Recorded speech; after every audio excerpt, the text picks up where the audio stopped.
Ladies and gentlemen, boys and girls, hello and welcome from everybody around the world. This is the hottest show in all the globe. Who watch you for with me, yo? Oh gosh.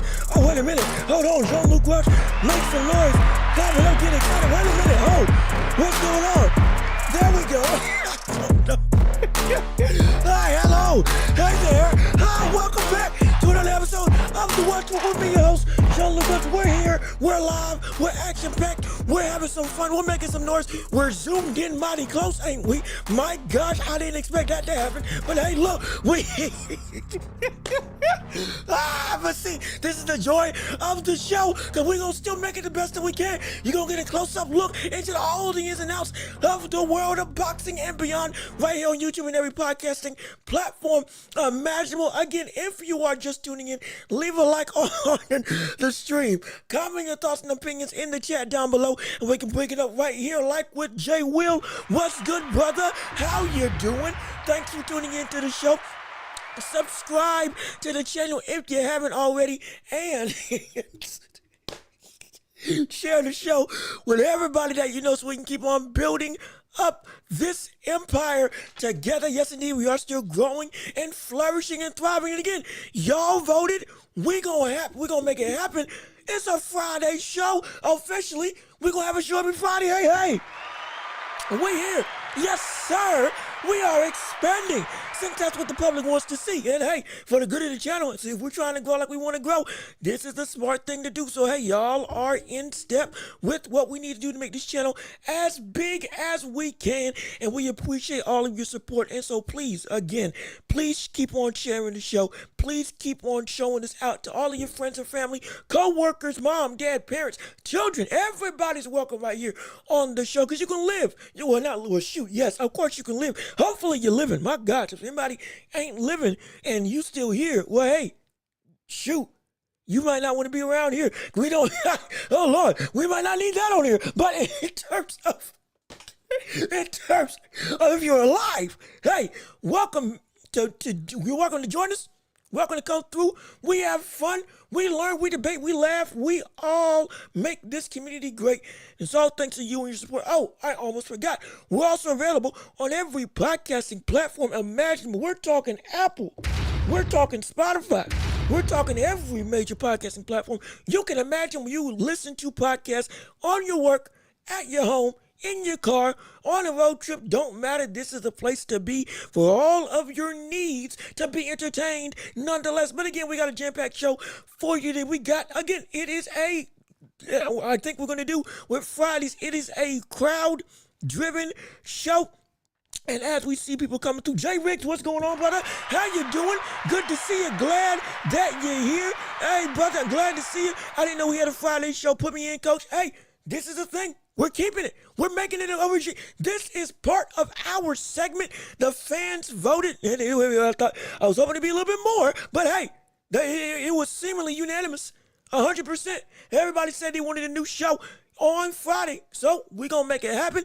End the week out with a bang. And hey, this show's going to be, we're going to see how it evolves. Right now, we're thinking it's going to be a fan-driven affair, which means this whole show is indeed a championship round. That's right. The whole thing, all of it, all of you drive what we have to say on today. No question about it. This is going to be, yes, I still prepare. I still have my agendas. In terms of I have my plot points to talk about. Oh, absolutely. We still going to be prepared. No question about it. But this, more than any show, it's going to be a show that you all drive, you all have a voice in, you all make it do what it do for the entirety of the show. Normally we ebb and flow, but now we're being intentional with it, all with your voice being the forefront of what we got to discuss. So absolutely, and how long or short it's going to be, it's going to depend on how you all go through with this show. So we appreciate it. Absolutely. We still got plot points that we can cover. We still got a lot that we can talk about, like with, again, in the title, Jermall Charlo giving a warning to Canelo. Is there something that he needs to be concerned about as we're delving into what this mega fight potentially will be, taking from what his brother experienced? Also, we can talk about Canelo Moten. We also got some news with Benavidez and potentially moving up to Cruiserweight. Ho, my gosh, wait a minute. Oh, shoot. If that actually happens, when will it happen? And exactly who will he face off against? We got all that and more to cover on the show. But let's see what you all have to say in the chat down below.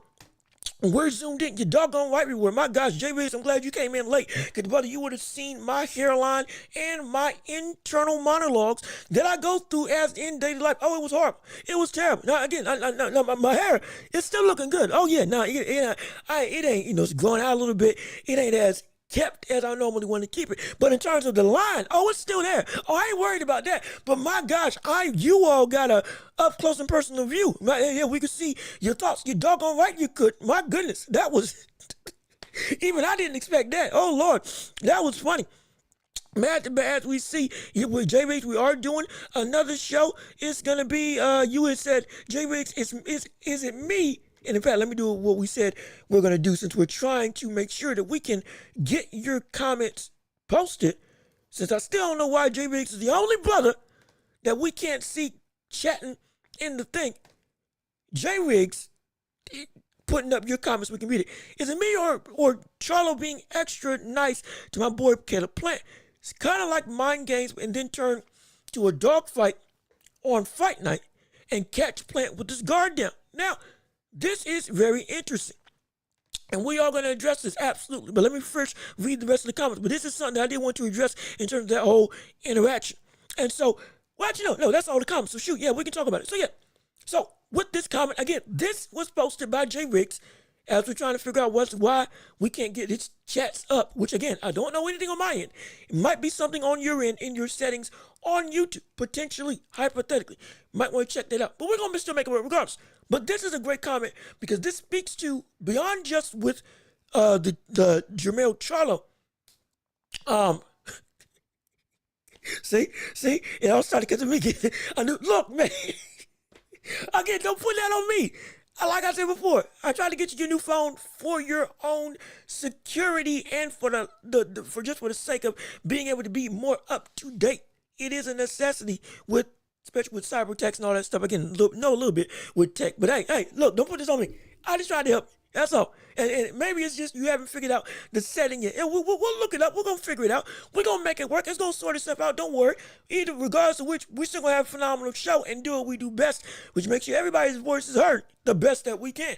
But with this comment, Caleb Plant and Charlo giving buddy type vibes. Charlo saying, hey, I'll model the clothing that you do because you got a brand that you trying to promote. I get it. I ain't got to, I want to say that this isn't bad, but I also understand why it can potentially be bad. Because it could be exactly what you're saying. He's going in, he is playing mind games. He's going through and making it so that Charlo feels like he's buddy. He feels like, okay, hey, maybe you ain't as bad as it was when I did slap you all those years ago, but Charlo still got a grudge. Next thing you know, by the time the actual fight comes, Caleb Plant's trying to work his way back into a real killer mentality, and Charlo's already been there, and now, boom, Caleb Plant's a step behind. Next thing you know, Caleb Plant gets knocked out. Potentially, that may be the goal, hypothetically. But there's also a situation where Charlo may have genuinely changed. We can't forget that. The real situation where Charlo has genuinely changed. Let me see what you all have to say. Jermall Charlo, before he went inactive almost 3 years, I thought was more talent than Jermall. Nobody schooled Sergey Derevchenko the way Maul did. You are right. You're absolutely right. Now, again, Jermall is more accomplished, being undisputed. But Jermall, as the bigger, similarly skilled brother, also, he looked more destructive, on top of having the same skill sets as we saw with Jermall. And so, yeah, you ain't wrong, because Sergey was one of them ones, and to be able to dissect and absolutely dismantle the brother, that is impressive, absolutely. So I completely understand, but you have to understand that the layoff wasn't just because of him, sitting on his laurels. It was also, like we've talked about in the past, the personal life, mental toll that made boxing not a priority. We want everybody to be able to handle themselves accordingly and be able to come out on the other side. You need your personal life to be okay. We get that. But it is a situation where he's gone through something that now has forced him into a change. He's had to reflect. He's had to grow internally. He has had to gain some things in life and also push off some things in his own life. That can be good for him in the ring and outside of the ring. Or it could be that it's good for him outside of the ring, but not good for him in the ring. Because you have to also understand and look at it this way. Just like with Tank saying that I'm scared that if I get therapy, I'm not going to be the killer that I used to be. Well, not scared, but like he knows if he gets therapy, his words, not mine, he won't be the same killer that he has been all throughout his career. The same monster, the same destructive force, the same relentless but high IQ level fighter that can put anybody to sleep. He won't be that anymore. His words, not mine. Since that's the fear, he doesn't want to go through that level of retrospection with his life up until he's done. Charlo, because of life being life, was forced to have to go and take that walk during the prime of his career. What does that do to him once he gets back in the ring? Is he a better person, but has lost a certain level of fire due to him potentially healing? Now, I'm not saying that's always a one-to-one thing, but I'm saying everybody's also different.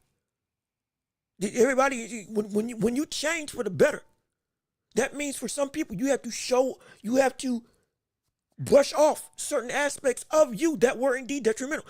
Is that what we saw Charlo go through? Potentially. But when we see it inside the ring, I am not trying to say that is what's going to happen, but it is a real concern. And that may be why he's all buddy-buddy. This is genuine. The grudge maybe ain't there for him. The disdain may not be there for him.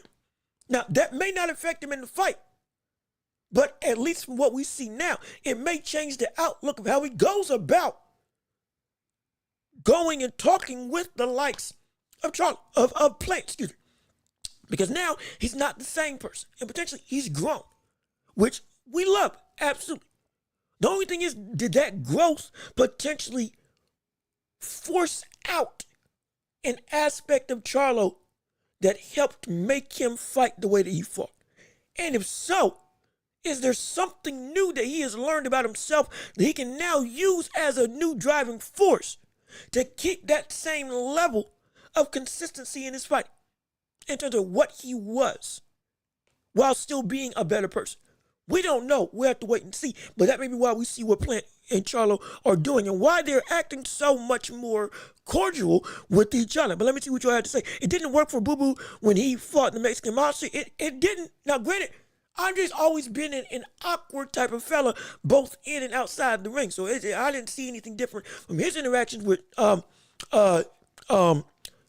Benavidez in terms of what I had seen for other fights. Sure, I know he would try to go at Canelo, give me my fight and all that stuff, but in terms of the personality, I didn't see anything that was too far off to make these types of questions arise. He just got whooped. Regardless of what he tried to do or be, he just got beat plain and simple. But he didn't lose anything about himself. He was still the Boo Boo Andre that we expected him to be. Charlo, we don't know if that's the case. From Santa, but has he changed? And as an aspect that made him the fighter that we knew, also changed as well. And is there a substitute that he has learned to garner for himself that can still keep him the Charlo that we know? Or is that potentially part of him gone forever? And while it's better for him personally, as a fighter, might not be the thing that he needs. And so let me see. Keep it friends close, but keep your enemies closer. We'll see. Again, all this is speculation. We'll see if it works out or not. Only way also, I need to see who's been here. Jason Radcliffe, what's good with you? How you doing? Thank you for tuning in. Glad that you're here. We are officially a 3-episode show a week. We're adding another episode where we're going through, and this is more of a fan-driven episode. Fan-driven show on Fridays. You all dictate the pace of what we got to say. Yes, we still have regiments. We still have an agenda that we can go through. I still prep and make sure we got stuff to talk about. But it is you all show, and the full show is a championship round level show where you all drive the show for whatever you want to talk about. We'll have whatever we haven't discussed during the week. Your own personal questions and comments on the sports world or potentially beyond. we're all for it right here for you to be able to see. And let me see what other people have to say. Jay Riggs also, the only way I changed is the time after my dad slapped my butt when I was a kid, gave me to act right. Never acted up again. Hey, look, for some people it takes a kick in the butt for them to be what they need to be. So hey, hey, spare the rod, spoil the child, as the Bible says, and so, or at least in that frame. So, again, the discipline is good. Absolutely. Thankfully, it turned you into the man that you are today. So, hey, we're happy that it got you right. Absolutely. But let me see. Jermall Charlo got rid of Ronnie Shields for Roy Jones as a trainer. Oh, shoot. Wait a minute. Oh, wait. Is this true? Is this true? Hold on. Let me keep on reading. Is this true? Jay Riggs, is this actually true? Because if this is true, this could be a problem. I agree, Jay Will. Charlo had to be on his game to fight Derevyanchenko. Roy as a fighter was phenomenal, but he'd be the last guy I would think to make a good trainer. Oh shoot, Eubanks was just trying to fight like Roy Jones Jr. and got KO'd. When Eubanks got Bomac, next fight he versus Liam Smith, he looked so much better. Wait, hold on, timeout. Wait a minute. So does Charlo have Roy as his trainer for this fight? Somebody verify that for me. Does Charlo have Roy for this fight against is it LaManna? Let me make sure I got the fight correct. Does Charlo have this fight with LaManna? Is his trainer Roy Jones? Let me make sure that's the case. Oh gosh, wait a minute. Because if that's the case, Lord, we got ourselves a real dilemma. We got ourselves a problem. We have ourselves a major problem. Let me make sure. And for those of you who are listening, if you're not looking at okay, yeah. So next opponent is Thomas LaManna. I'm trying to see if his trainer is actually Roy Jones Jr. Because I'll say this again. I'm looking as well, and Jay Will, thanks for also you looking as well. If anybody's got the information while I'm searching, you can get it before me. Please do. But if that is the case, that is a very bad thing for Charlo to return to in his first fight in 3 years, trying to get trained by Roy Jones Jr. Because see, here's the thing about Roy Jones Jr. Roy Jones Jr., he knows the game. He is not a bad teacher. The issue is what he teaches works for a select few people, because it only works at its best if you are built like him. That's the truth. The only thing that works for Roy Jones Jr. as a trainer is another trainer that is similar to Roy Jones Jr. Not that anybody's going to come close to his level of talent, athletic ability, but you have to at least be in a semblance of that vein, athletically. You're never going to get close. Most people will never get close. There's very few people that can get to that level of athletic elitism. But for him as a trainer, it can't work that the stuff that he teaches works for everybody else, because it is, a lot of it is based off of rhythm and instincts. Rhythm, instincts, and athleticism. To be able to maximize your power while also being able to flow like water. There's a reason why everybody can't fight like Ali. And the only semblance of that was the likes of Larry Holmes. And Larry Holmes trained with the brother. Larry Holmes took on a lot of the similar attributes that Ali was able to do. And because of that, he became somebody that was able to be one of the longest reigning heavyweight champions in history and one of the greatest heavyweights of all time, who is overlooked due to just by proxy of where he was in his time as a heavyweight dominant fighter. But he still is undeniable.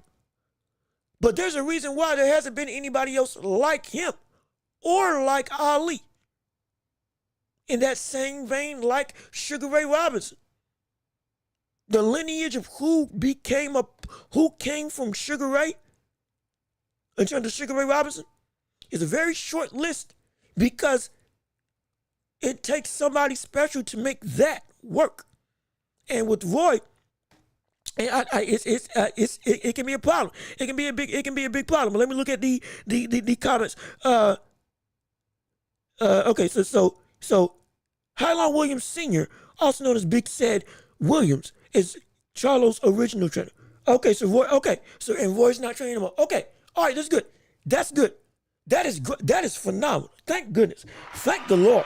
My gosh. Oh, you had me scared. You had me scared senseless. Because I was about to say, Brother Jermall, if it ain't this fight, it's the next fight. He's going to get put to sleep if he ever trains with Roy Jones. He will get put to sleep if he ever trains with Roy Jones Jr. Good gosh, that would be a death sentence.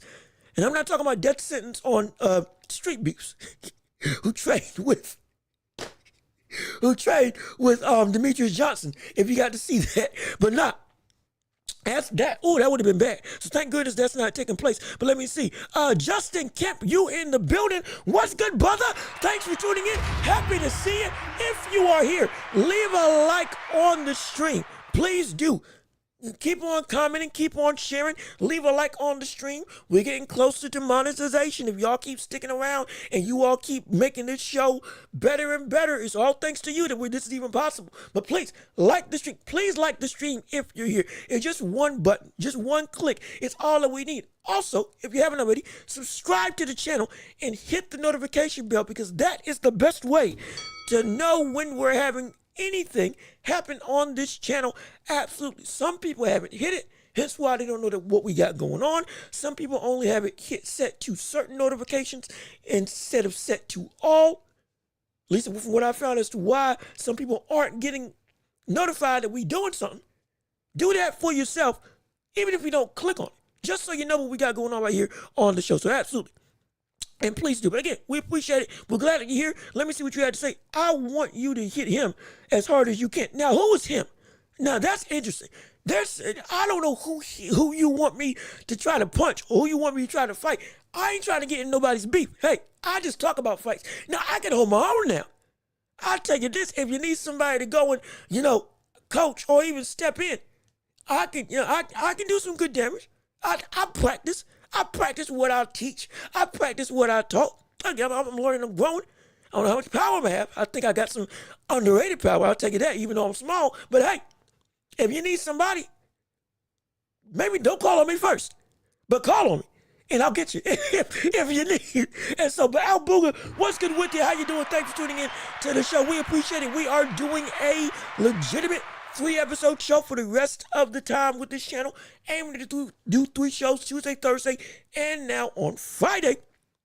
Unless something comes up, we can't do a show on Friday. This is the new regimen. So, hey, you all voted and we made it happen. Absolutely. Sean Kemp, a.k.a. the Rain Man, was a beast. Yes, he was. And again, for those of you who do not know, the Supersonics, if you're an NBA fan, real quick, just as a side note, Supersonics were a dominant next generation team that came in before their time.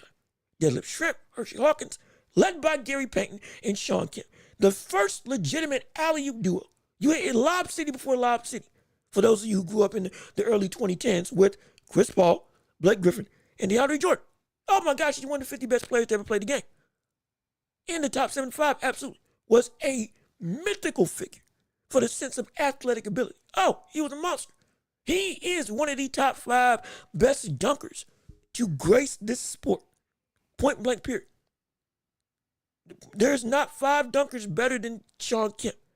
And as a power forward, he helped revolutionize what it meant to be an athletic big from the standpoint of showing what his athleticism can be. So yeah, it's great. It's phenomenal. No question about it. Let me keep on reading. Got to make sure I keep up with the keep up with the stuff, so I'm not missing chats. Absolutely. You seem like a guy. Oh! Is that the man? Is that the man? Dr. Wong, brother, how you doing? Hey, good to see you. Glad that you're back. Thank you for being here. You seem like a nice guy. You seem like a nice guy. Couldn't bust a grape in Welch back. Now wait a minute. Now hold on. No. Wait a minute. Also, J Riggs, thank you again for telling everybody to hit the like. Absolutely. We appreciate you keeping with the message of making sure people come through. Now, hold on a second. Now, this is probably all nice and good, but don't take my niceness for weakness now. But I'll crack somebody. Oh, you better believe it. Oh, I know what I'm doing. Oh, I may look like I'm somebody that may be, not the strongest of the strong, but you better believe it, brother. I'm built for this.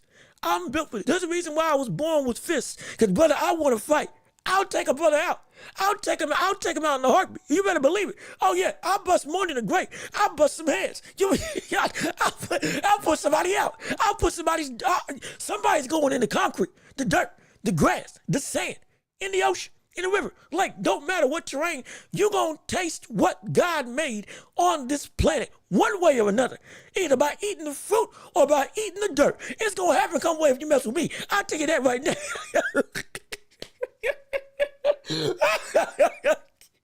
Oh, boy. But we just having fun. We just having fun. That's all. But hey, look now, I tell you, if I wanted to be a promoter or a marketer for a fighter, I could do it. Because I can talk a good game. I can back it up. But also, hey, brother, if you want to hype up anything, I can make it about it. Oh, you better believe it. Let's see, Dry Turkey, what's going on with you? How you doing? Thanks for tuning in to the show. Charlo is a what could have been story. Now, oh, that's a good. So, Charlo, his story is still being written. We do have to say that.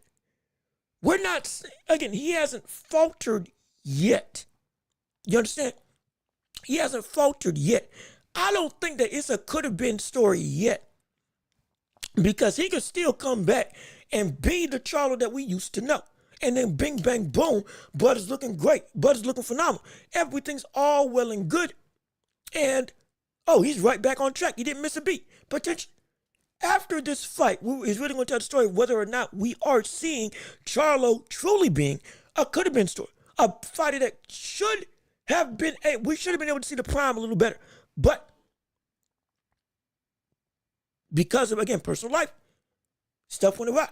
But that's not told yet. So I can't say for certain he is a could have been. After this fight, we'll get a better depiction. Right now, I get the sentiment. We're going to put a pin in it. And depending on how he looks in this next fight, we're going to really see. Now, I will say that the 3 years out of his prime, hey, I wish we could have seen that happen. But, and again, I'm not making a comparison to greatness nor talent or anything. But with Ali being, when he got banned for 3 years wrongfully by or from boxing by the government, still, when he came back, he was still, again, became champion, had fights with everybody. Still, while he had to change his style, it was still like, oh my gosh, he's still the greatest, just in a different form. But he didn't lose anything with his career. So we weren't saying he's a could have been. He's just saying he was a in spite of type career, which is even greater. So, Charlo, we got jury's out for now. For now. But after this fight, we're going to get a better picture of exactly what he is or could have been. And if that could have been even applies, if stuff is still relatively the same that we know Charlo was as a fighter, and it shows up on this weekend. We got to see. Fight Buzz, what's good with you? How you doing? Welch the GOAT. Well, I appreciate the sentiment. I'm just happy you deem me as somebody credible. We're glad that you're here. Now, hold on. Now, this is news to me. Did he get sentenced? Is it for real? Is it done? Is it done? Is he going to jail? He should be going to jail.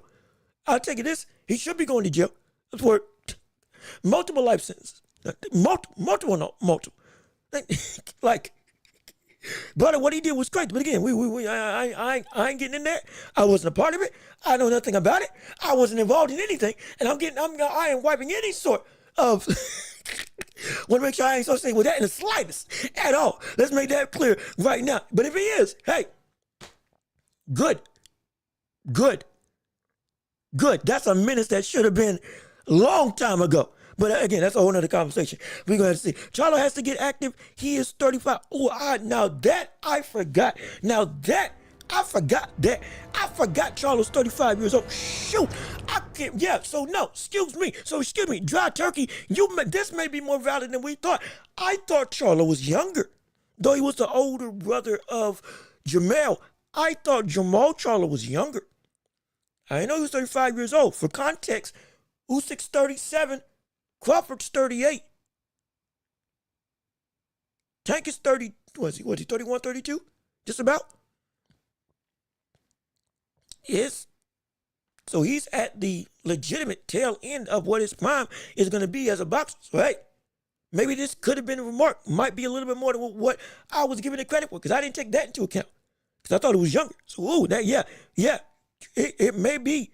Could have been story. Might actually apply a little bit more. Because what could he have been for those 3 years?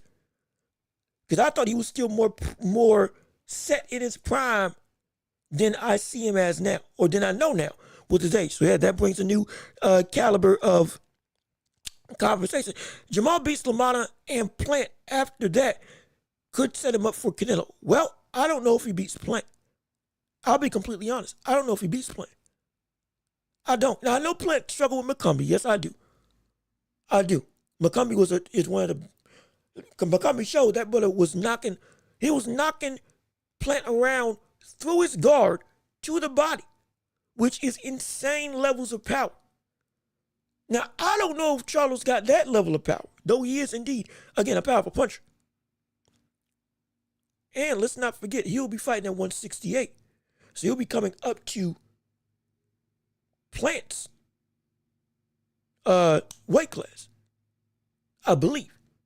And so, yeah, a little bit tricky in terms of me thinking that he could win.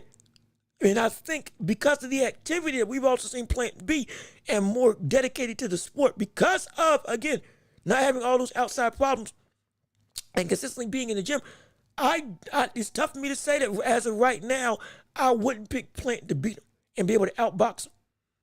And if it did turn into a war, though we've known, again, he lost to Canelo when it got close, when he got on the inside and had to fight. He lost to Benavidez when he got close and he had to fight. But those are two instances of some of the best fighters in the world that he lost to. Outside of that, any other adjustment that he's made against any of the other elites in the division, he's been able to either outbox or beat them on the inside in his own way. Now, I'm not saying that Charlo's just going to be walked over, but he's got to show me that he's got the goods to be able to beat Caleb Plant, an active Caleb Plant, now. Because right now, everything about Charlo as a fighter is unknown, because we don't know what Charlo we're going to get or what he has lost during his time away from the sport. And so I can't say that for certain for me. But let me see. Jean-Luc, they're twin brothers? Yeah. So, yeah, I knew they were twins. I just didn't know that they were, you got different levels of twins. You got some twins that are born, years apart, but they're still, twins. I think that's how it works. Whatever the case may be. I ain't good with that. All I know is they're related. And I know he was older. I didn't know he was that much older.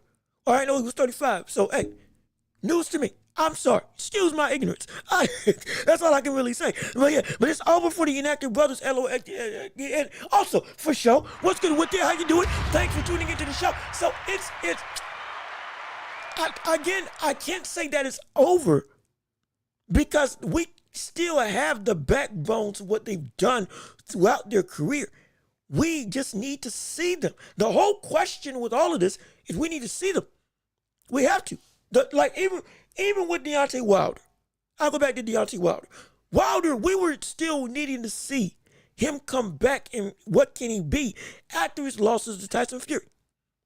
And then he knocked out Robert Elenius in less than a minute, or less than 2 minutes. We didn't get a big sample size of anything. There was a lot still unknown. But we weren't saying that he's done. Up until he showed, yeah, I'm done. With Charlo, we need to see proof. Both of them. We need to see some proof. Especially Jermall, because that brother should be active at 154 right now. Tim Sue's vulnerable. Bakram Murtazali was still there. Sebastian Fundora is a champion that he's got his own big flaws that you can beat, but he is still a very dangerous and respectful opponent that would give you a lot of cachet. You got Madrimov, who's still a big player. You got Ortiz. You got Bochuk. You have all these fighters in a division that is honestly underrated as one of the bigger volatile divisions in the sport. Let's be real about that. We talk about 140 all the time with T.O. Devin and Ryan Garcia. We talk about 135 with Shakur, with Tank, with Loma whenever he comes back, if he comes back at all, with the likes of Keyshawn Davis, Edwin De Los Santos,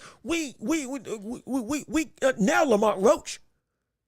But 154, brother, they got bangers everywhere, across the board. That's one of the deeper, ironically enough, it's one of the deeper divisions in all of boxing. From the standpoint of the top of the regime, it is stacked genuinely with a lot of fan-friendly, competitive, and high-octane fights and fighters that are available and that can be made at any given point in time. Charlo should be right in that mix. There's no reason that at 168 he should not, or he shouldn't have come, there's no reason that from 168 he shouldn't have already come back down, especially after all this time, and fought any of them. Fought Timsu, fought Bakram, fought Virgil, fought Bocha. All of them are viable. There's no reason he shouldn't be in that mix. So we need to see them.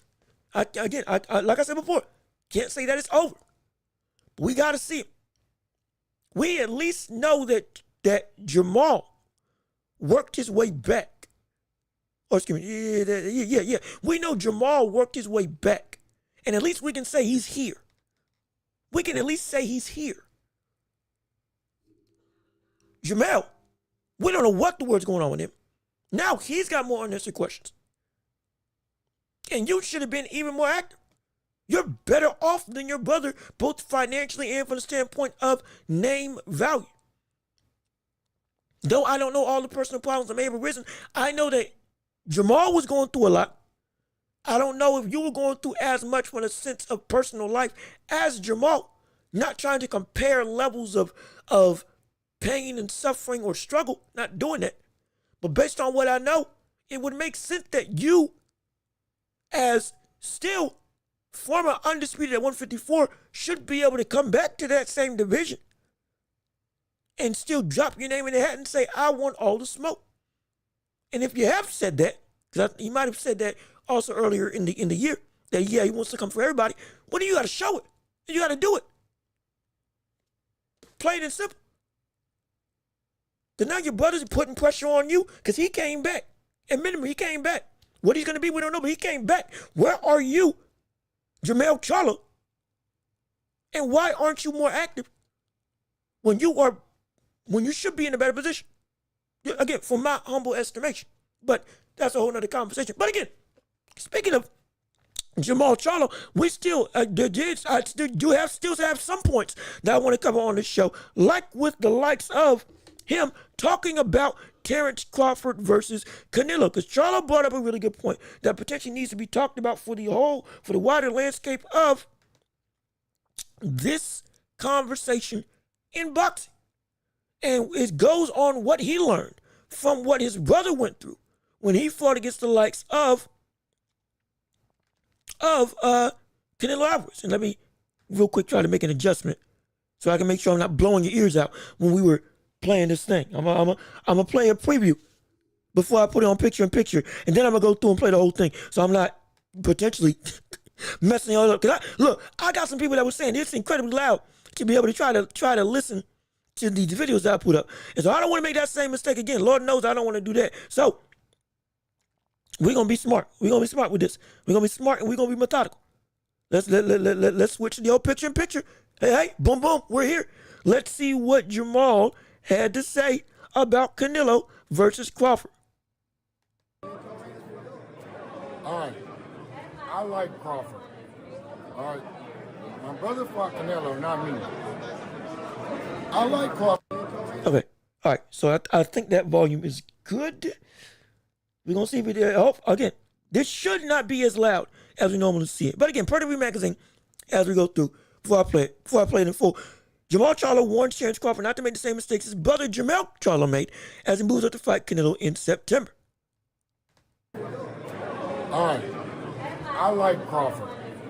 All right. My brother fought Canelo, not me. I like Crawford in this fight, and he get to stay big. But my brother even told me that was his mistake that he made. He thought going up in weight, I got to get massive, I got to get big to beat Canelo. It made him slower, it made his reflexes slower.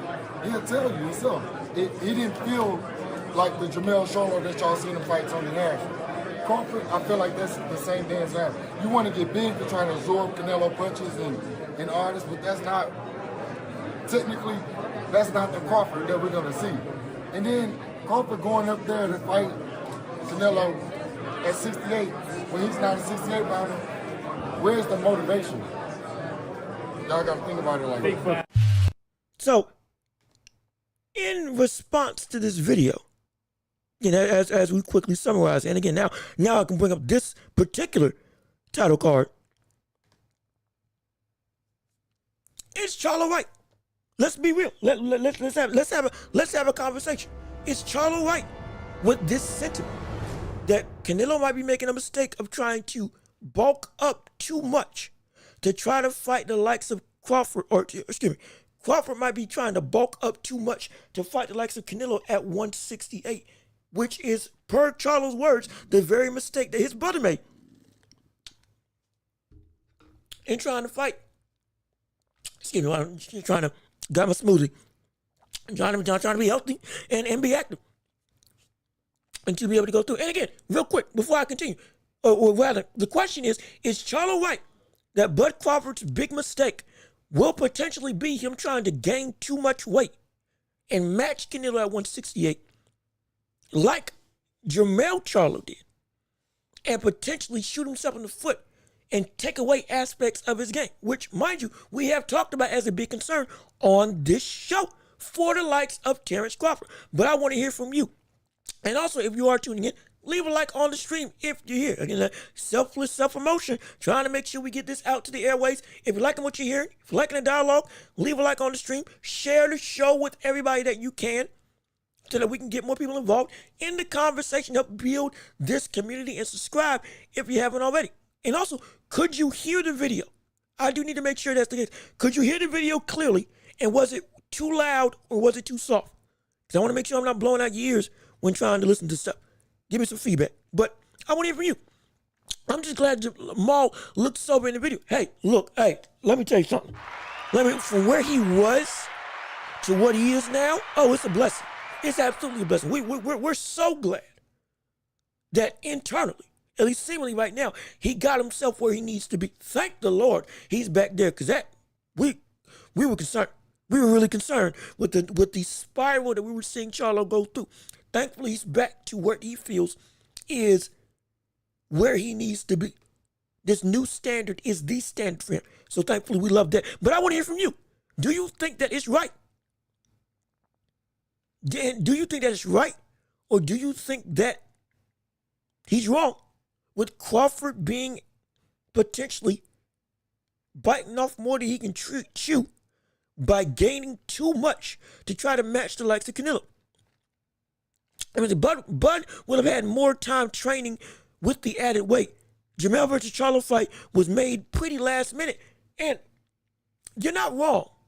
You're not wrong. But again, I revert back to also Canelo's own experience moving up to 175 the second time when he fought against Bivol. First time against Kovalev, moved up to 175, weighed roughly the same, and moved flawlessly. Second time, first time against Kovalev, worked out fine. Excuse me, if I said Bivol that time, excuse me. First time against Kovalev, moved up, was fine, did his thing, knocked out Kovalev. Second time against Bivol was not the same. It wasn't the same. And so is that really a concern? And see, good point, Plus Male was coming off of hand surgery. That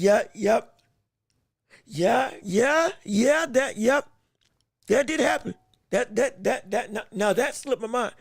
That did slip my mind. Hand was healthy, but recovery wasn't able to train as much as he could up into that fight because had to make sure everything's set right. So, we'll lay it out like this. There's some nuances to Jermall Charlo versus Canelo versus Crawford's situation versus Canelo. Crawford's fully healthy.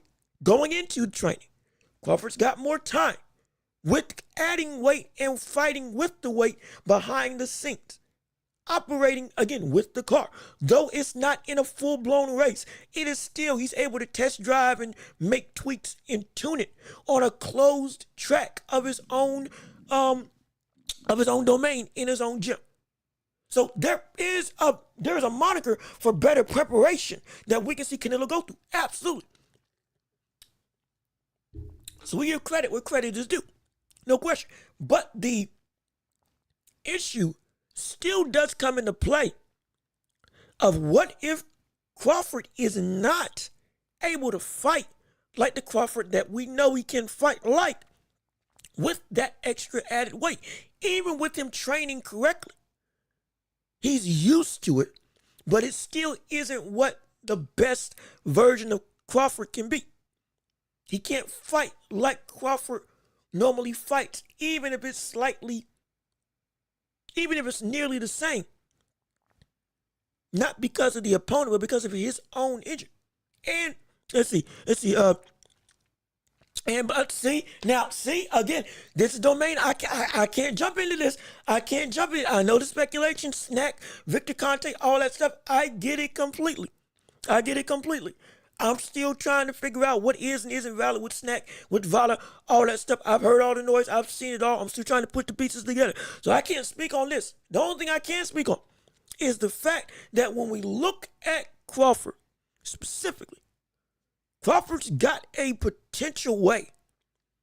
He can still be big without going and trying to fight at the same size.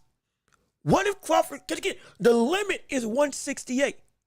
Charlo tried to match Canelo in weight 1-to-1. But we've seen other greats go in and they go and fight up in weight, but they weigh closer to a comfortable version of what they are. Floyd did it. I believe Pacquiao did it. Usyk, I mean, there's no heavyweight limit for heavyweights, but Usyk went in and he did it. He fought at 120. He fought closer to Wilder than he did to the likes of Tyson Fury. Drastically was one of the smallest heavyweights in all of boxing, size-wise, not just from a stature standpoint, from a weight perspective. This isn't something that is abnormal. And if anything, it can be something that can be advantageous.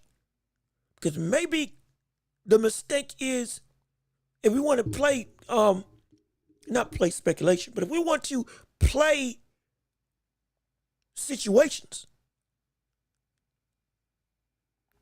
Charlo might have been able to be better if what Jermall is saying is true about it, or if what Jermall is saying about Jermall Charlo, it's true. Jermall might have been able to fight better if he had weighed maybe 160, 162, even 159, though it still would be a big weight discrepancy. He would still have all of his tools to be able to be what he can be. For example, I want to say Bob Foster. I believe it was Bob Foster when he fought against Muhammad Ali. Though coming up to heavyweight, he fought relatively close to what his weight was as a dominant, I believe, light heavyweight champion. Dominant light heavyweight champion. But when he fought Ali, now Ali was just too good and too big. But you saw Foster still able to use a lot of the things that he used in his run as champion at light heavyweight. And so, because he was still relatively close to what he was when he was at his best. If Jermall did indeed make that mistake against Canelo, Crawford can potentially not make that mistake if that is indeed a potential problem. And weigh in and train and bulk up, yes, but bulk up from 154 maybe to 160, 159, 162, even 163. Because again, he's an athletic anomaly. But potentially trying to match him 1-for-1 might be, I'm not saying it's going to be, might be a potential downfall situation. Not guaranteed, but just could be a possibility. But let me see what you had to say. I brought this up before, and I get Leonard was younger, but he still was 3 years inactive and moved up 2 weight classes to beat Hagler, who was rated higher than Canelo, at least for me. Now, Let me. And Jay Riggs, I see you. And yes, he did win. I'm gonna read your comment real quick, but let me just verify real quick.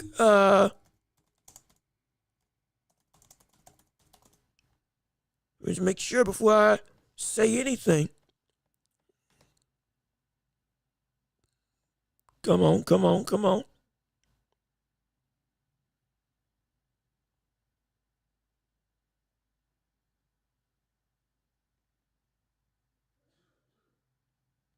Okay, yeah. Okay, yeah.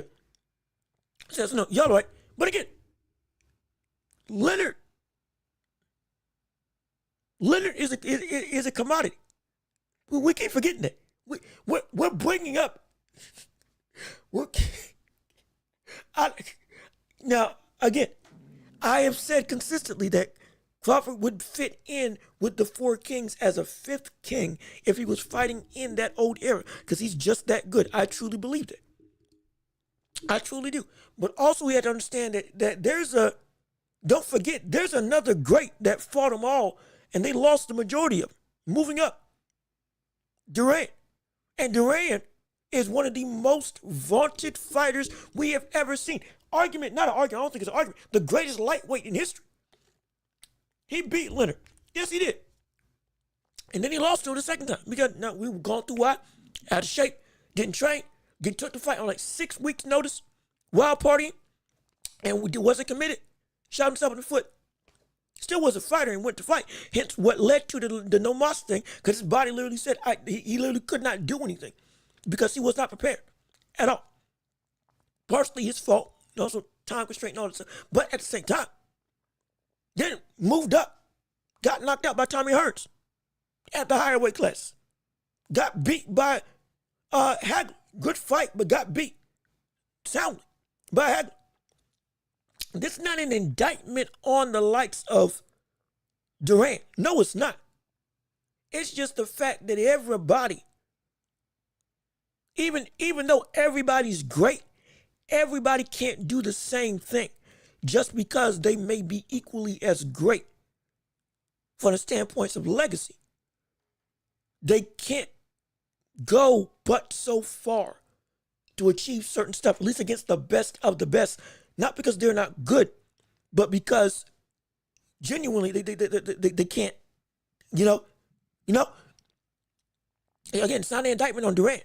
It is an anomaly that we saw Leonard do that against Hagler. I feel that he lost to Hagler, but just to put on that level of fight, incredible, absolutely phenomenal. And you can't make an argument that he won, like no question. But that's Leonard. Durant even being able to attempt to fight them at their weight classes for his entire career, going all the way up to light heavyweight. Everybody can't do that. Everybody can't fluctuate like Tommy Hearns. From light heavyweight to middleweight to 154, going back up, however many weight classes he was able to fluctuate with at any given point in time because he was just a slender man type of anomaly. A scythe for a jab that would just go through anybody and everybody's guard in the right hand. That was like, I mean, it was insane. Again, if I was a little bit taller, I could do the real Kid Man type thing. But you get what I'm getting at. Now I'm not saying Crawford can't do that, but I'm also saying it's these are questions that need to be had because we also understand that everybody's body ain't the same.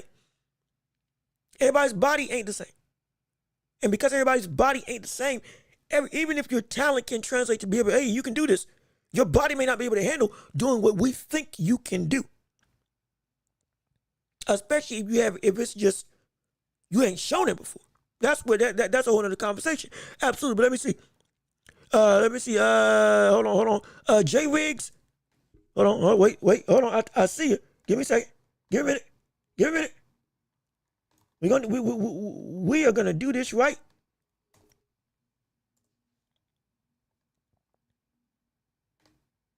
There we go. From Jay Riggs. Vinny Pienza, when he came back from inactivity and bolts his head, like, I forgot that brother did have bolts in his head. What happened? What happened that caused him to have that happen? I cannot remember what happened. Something transpired. I can't remember. But let's see. But let me keep on reading to make sure I'm keeping up with the chat. But Canelo is expected to be. Canelo is expected to be a 22-foot by 22-foot ring.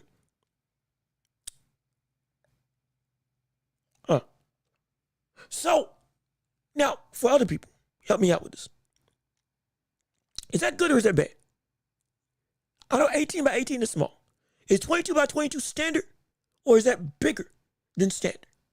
And is that hurting or is that helping the likes of Canelo? If it's a big ring. But again, I'm trying to translate that. I'm not really sure what the standard dimensions of what a boxing ring is supposed to be. And those 8 sides, you want to help make it so that you can do what you do. Absolutely. And control the fight by controlling every aspect of the fight. So you can get, this is the ring I want to fight. I get it. Absolutely. But not really sure if this is good or if this is bad. If this is a small ring, it's good for Canelo. If it's a big ring, it can potentially be bad for Canelo. But you all help me out with that because I'm not exactly entirely sure. But let me see. Let me keep on reading real quick. Let's see. That ring better not be that big. Might see a track. Oh, okay. Okay, so I'm right. 18 by 18 is small or smaller. 22 by 22 is huge. That might be like that might as well. I'm not saying it's as big, but that might as well be. If this is what we're saying, if this is true, then might as well be a Tyson versus Jake Paul ring. It looked like 30 by 30 with how big it was with them two inside it. And so that can be okay. So and it was a wreck. Thank you for letting me know. It was a car wreck that caused them to have that happen. So it's like, if that is the case, that would shoot Canelo in the foot. Yeah, that would shoot Canelo in the foot. And again, thank you all for helping me with the history of Vinny Pienza and me getting the car wreck, which is why Bolton said, understand him, appreciate it, absolutely. J Riggs, I'd be shocked if Bud fought like Jermall or Skull. I feel like he's too prideful. He has all-time great status, legacy. So I personally don't think he'll go out sad. And you're right. And I've been saying this as well. Canelo is not Charlo in the slightest. Even if what Jermall said about Jermall, even if what Jermall and what he said about Jermall is true on the night of the fight when he fought against Canelo, which is not outlandish. But at the same time, you still have to put up something to give us some level of, okay, you're trying. Even with the confines of stuff ain't working like you wanted to. You still got to try. He didn't try. Crawford ain't never going to do that. If he's going to go out, but he's going to go out. If it's going to happen, it's going to happen. But I'm not going to make sure that I'm going to make sure that you ain't calling me a duck, a bum, or somebody that ain't trying to push the envelope on what this fight's supposed to be. No. And they're completely different fights. So we won't have to worry about that, in my opinion, at all.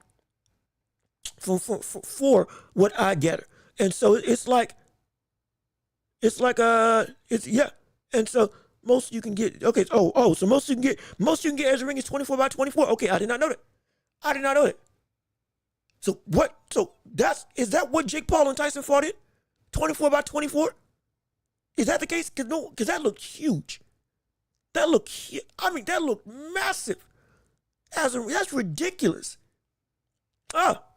Hey, more and more that makes that fight an absolute mockery. It's a shame. Okay, let's see. Let me see your comment. Well, okay. Well, J Riggs. Well, okay. Charlo was not Charlo after he felt the power of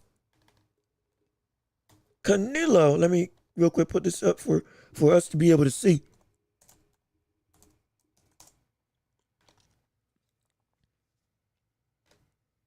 Again, this is from J Riggs, trying to copy and paste it so we can still have it up on the screen. Well, okay, Charlo was not Charlo after he felt that power, buckled his knees, then tried to survive and celebrated for the lasting 12 rounds. You're not wrong. You are still absolutely right. There's no qualms. We just understand that what we heard Jermall say about what Jermall did, it is not too far-fetched to say that, yeah, that could take a part in why you said, oh, I just got to survive. But you still just tried to survive. The context still doesn't take away from the actual fight itself. The context, while noted and warranted and needed, still doesn't take away from the fact that you did not try anything, even after you knew you were compromised with what you were as a heavier fighter. You still didn't try to adapt in any way. That is not excusable. It will never be excusable. Hence, we can't let it slide. Plain and simple. And so I looked at Mike Tyson versus Jake Green, and no way.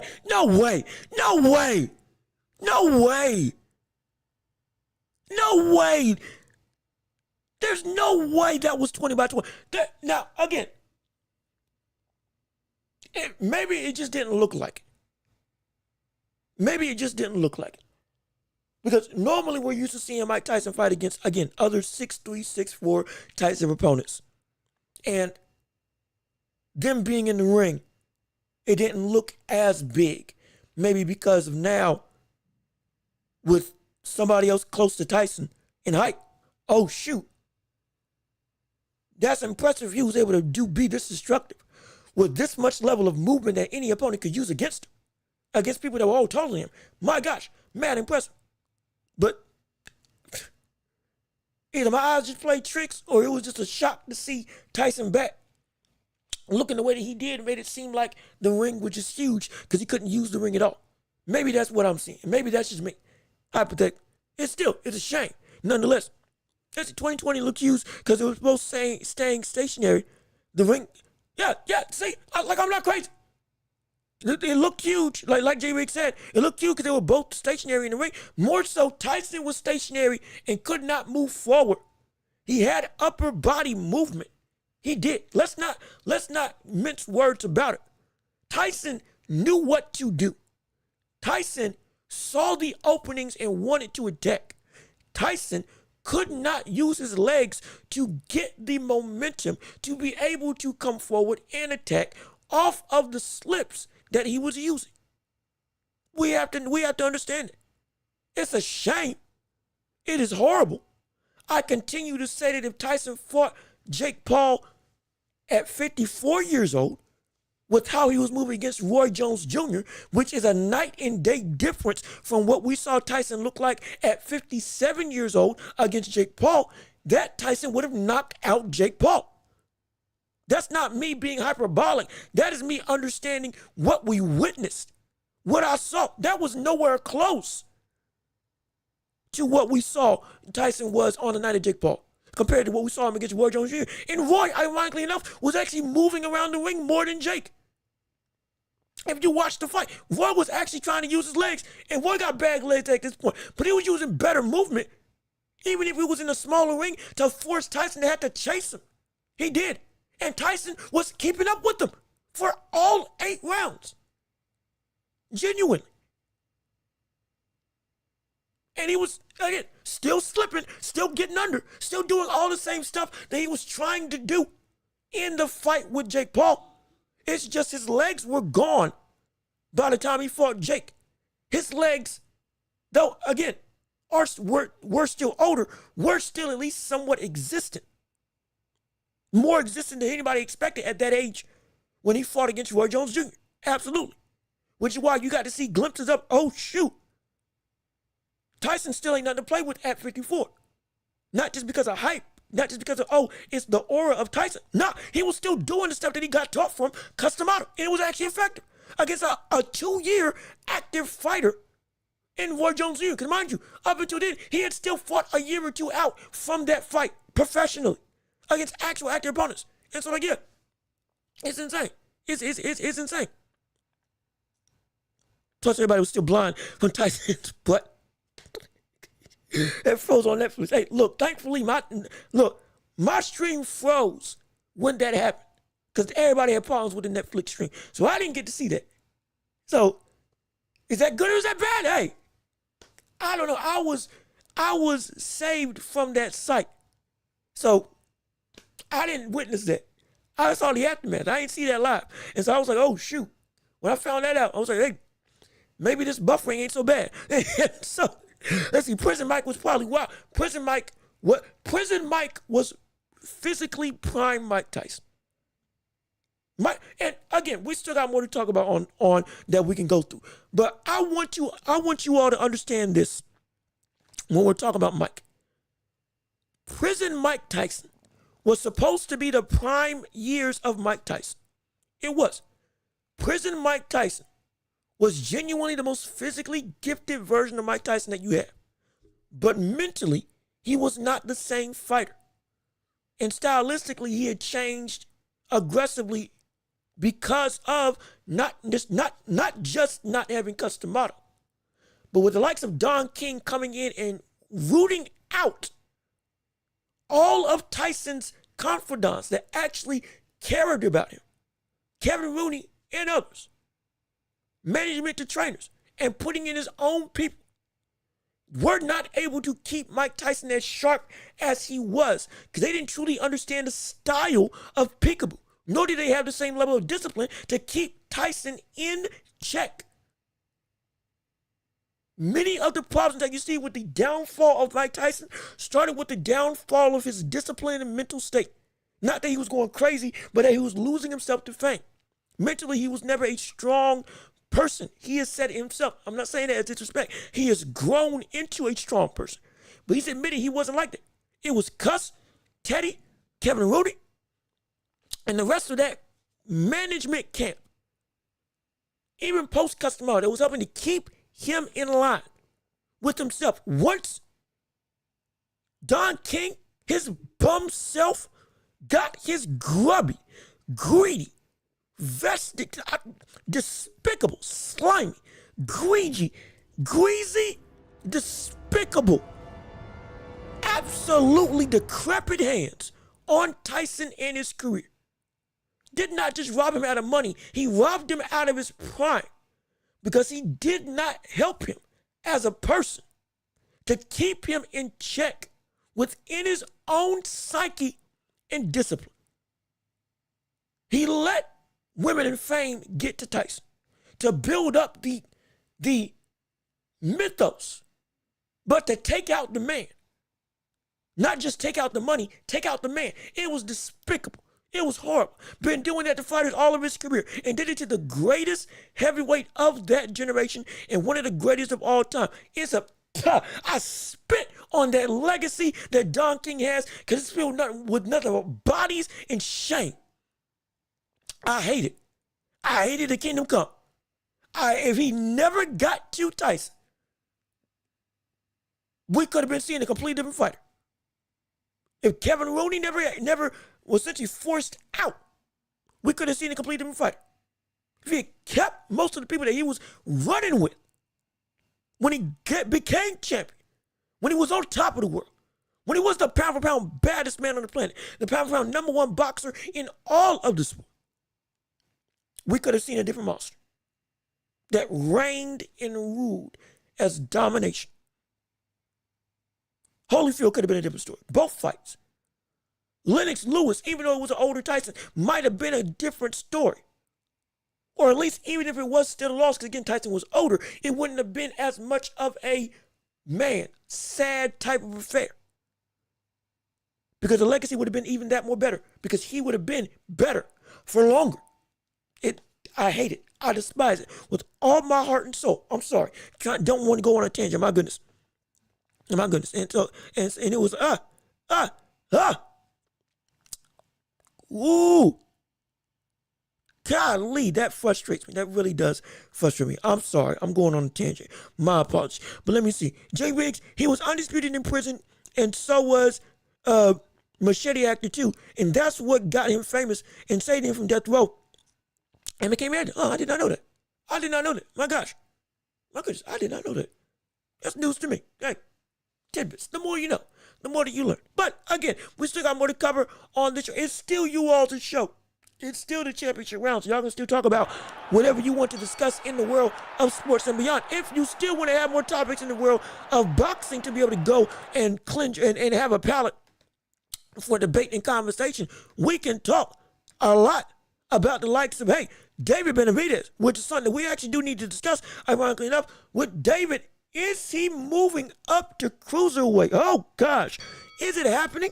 Is it going to transpire? Is it indeed that the monster's about to try to take a whole new domain? Because per the words of his father, seemingly that is not a long shot conversation to have.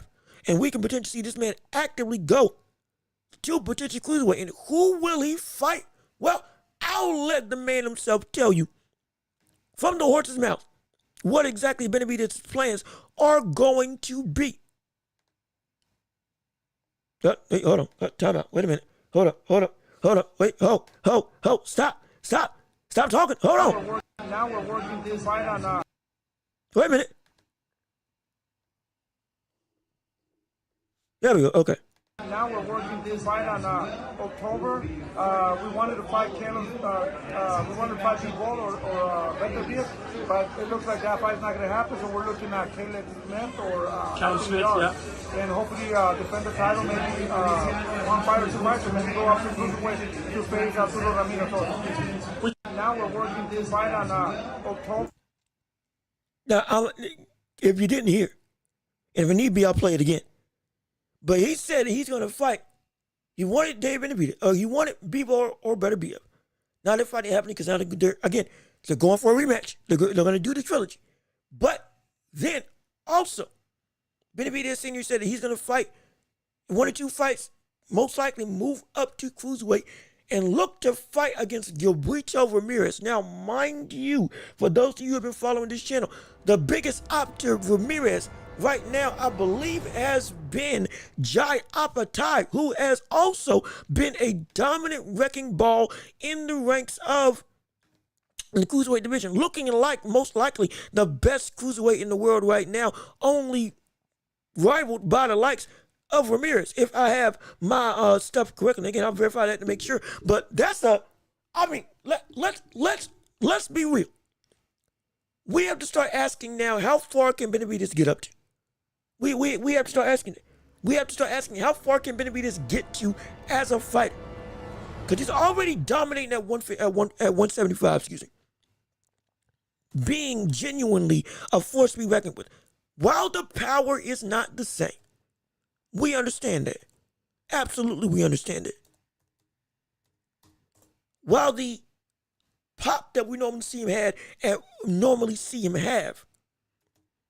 at 168 is not showing up in the same way. Still, him as a fighter has continued to evolve fight after fight, day after day, showing new realms to his game while still keeping the same stylistic ability of being a dominating, overwhelming, volume-driven force in the sport. He's gotten caught, like he did against David Morrell, but he only got caught twice. The damage that he takes, it can be dangerous for him, but he continues to mitigate it with heightened levels of defense and understanding of boxing, technically, while still being forward and aggressive, and blending the two offense and defensive styles beautifully in a torrent of punches and slips. We love it. In a phenomenal high guard, blending in it with a cross guard, then being able to step back and understand distance, baiting punches out, countering more effectively, being safe while still being dominant. It is getting better. This is the man who has continued to conquer many levels of stardom. But is it that cruiserweight might be too much? Especially going up against Gilberto Ramirez. And again, let me pull up his resume for those of you who may not be familiar with him, because some people may be new to the channel, may be new to the likes of what the other divisions may have outside the likes of Tank, Ryan, Devin, and others are the biggest names in the sport. So let me pull it up for you just so you can see exactly what you're dealing with when it comes to a true menace to society. Gilberto Ramirez is a fighter who is 43 wins, and I think with 1 or 2 losses on his resume. Let me make sure I got it pulled up for the 47 wins, excuse me. 1 loss, 30 KOs in his entire career. This is the man who is indeed seen, honestly, at least by BoxRec, as the #1 pound-for-pound fighter in the world from the standpoint of all rankings. It's a cat who has Has he been on a knockout streak lately? Okay, so he hasn't been on a knockout streak lately. Outside of what he did, he beat Joe Smith Jr. Gualamarni, excuse me, I'm saying that wrong. Beat Callum Smith or beat Chris Bellum Smith unanimously. That was a great win, phenomenal win. And now he's set to fight against UNL. And excuse me if I butcher the name. Dortkus. Excuse me if I butcher the name. But if that does indeed bode true, and we see that happen, I mean, great. He wins. He keeps on winning. The fight that we want to see, that again everybody's been clamoring for in that division, is Apatai versus Ramirez. But if Benavidez is really in that mix, do you think he can actually be successful? In your opinion, as fans, because I have some concerns that might be a step too far for the likes of Dave Benavidez. I really do. And it's not because of a lack of talent. It's because of a heightened level of danger. See, when Benavidez got rocked, he got rocked bad. He recovered quick, but he got rocked bad. His defense, again, made it so that against Dave Morrell, he got caught far and few between. Only 2 shots really hurt him. But those 2 shots also landed clean or came when he wasn't prepared. One was, again, the counter that he got caught with on the ropes that buckled his knees genuinely. And the other one was a punch after the bell. Understandable, but he didn't expect that. He recovered quick from both of those instances. But still, going up against the likes of, again, Ramirez, or dare I say even a Jai Apatai down the line, if that is indeed the man who's reigning at the top by the time Benavidez does in fact get up to cruiserweight,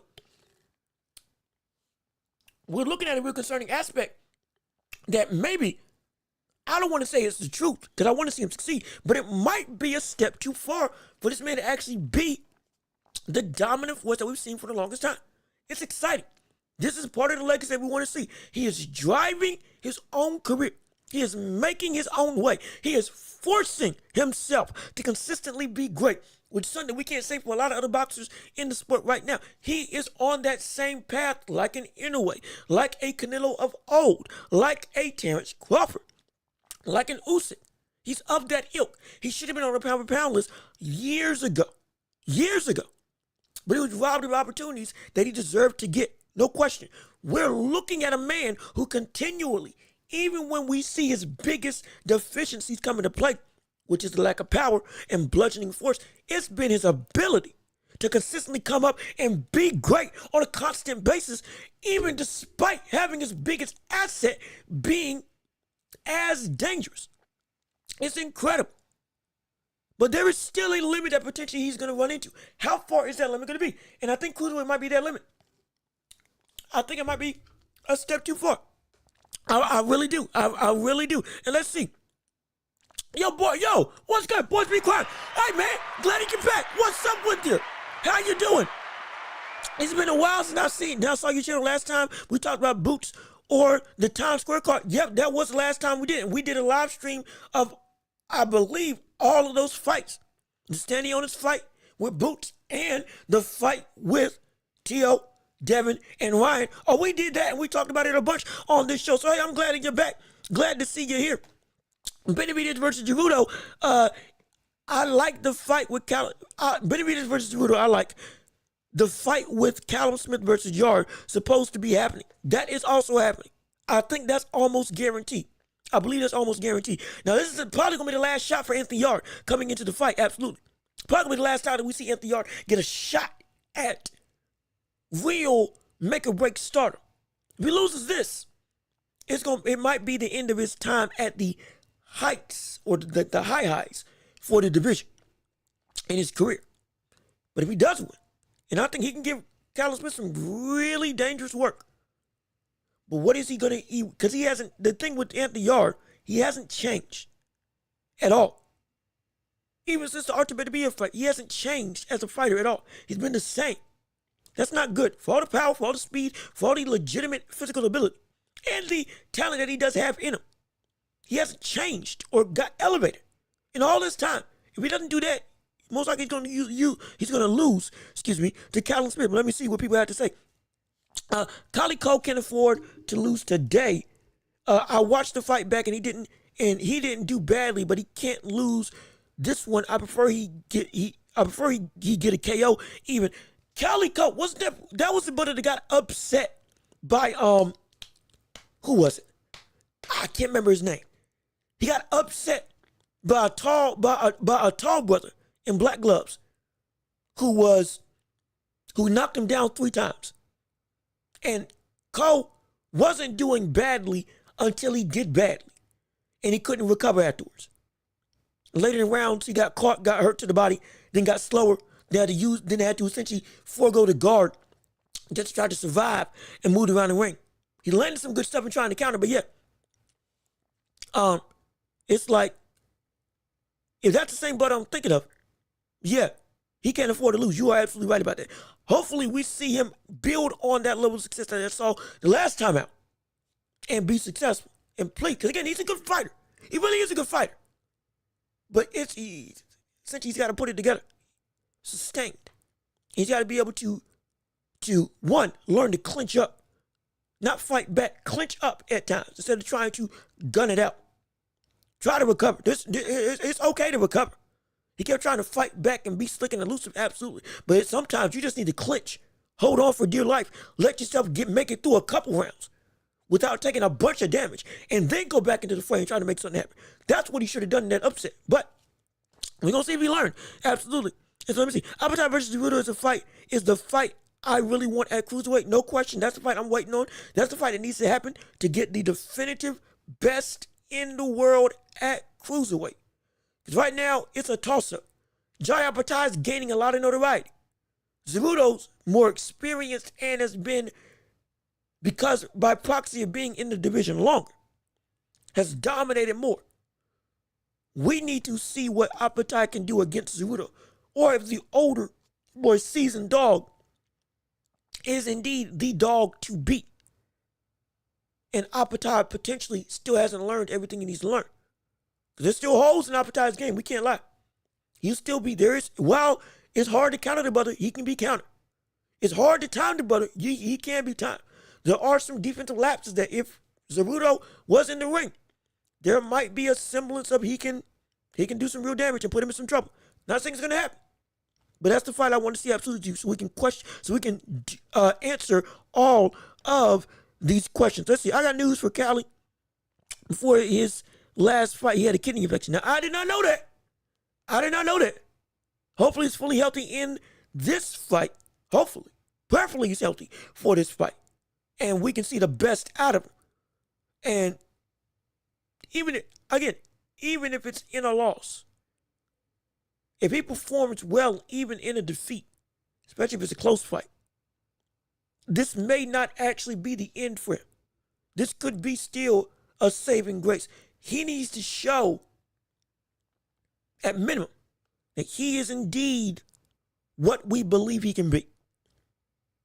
Even if it's in defeat, we need to see that, yeah, you've not just changed, but you're proving that you weren't just the hype.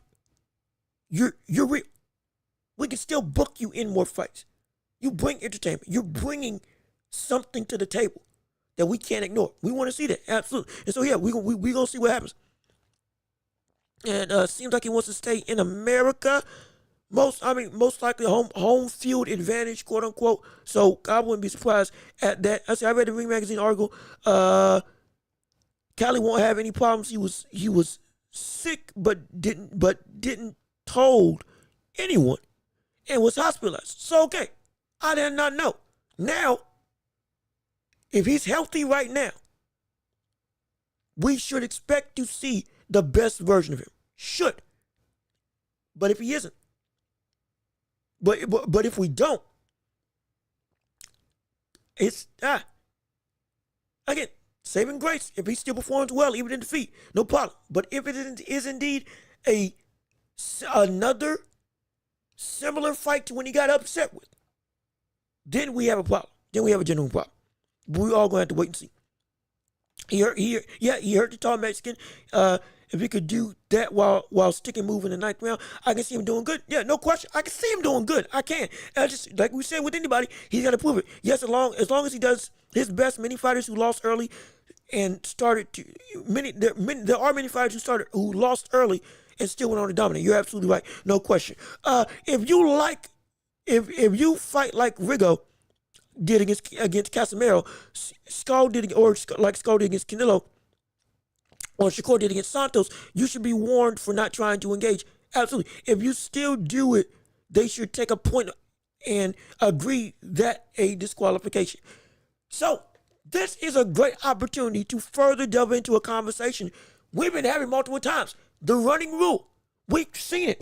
We keep on talking about this rule because it continues to pop up. I'm not crazy for saying that this is not a problem in the sport. I'm not. It is a problem. Especially if the biggest names are doing it as their main way of winning. And also, if you're here, please leave a like on the stream. Please leave a like. Please, I'm begging. Please leave a like on the stream to help get the algorithm to see that people are wanting to see what we got going on right here on the channel. It does my heart so good and does the channel good to get everybody else involved in what we got going on. So please hit the like, subscribe to the channel, hit the notification bell, and help join the Infire and build it up to a global force that nobody can deny. Absolutely. And all thanks to you and your support, because this is the best community in all of YouTube and all of podcasting land. No question about it. But as we digress, there is a need to stop running, because we have been saying, or at least I have been trying to get across to the masses, that there is a difference in running and boxing. People claim Floyd was just running. He wasn't just a runner. He was a boxer. He would be able to beat you while standing in the pocket. He would not just use the ring and run and avoid confrontation for the whole of a fight. We can even pinpoint other great aggressive fighters doing running, but not in the means of a detrimental way.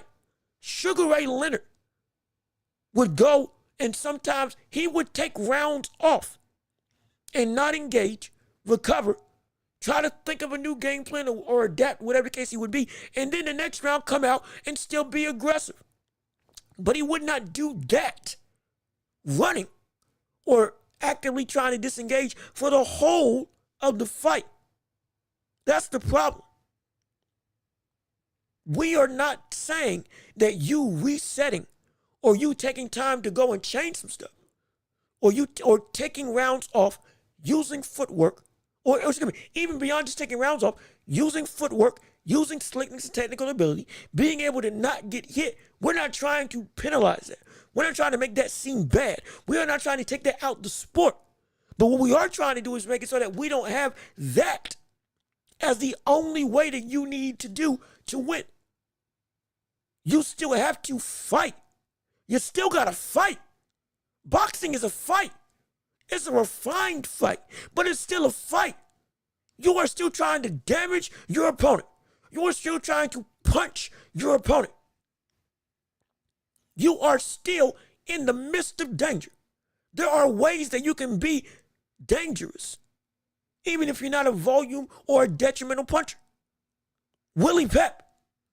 We never accuse Willie Pep of running, do we?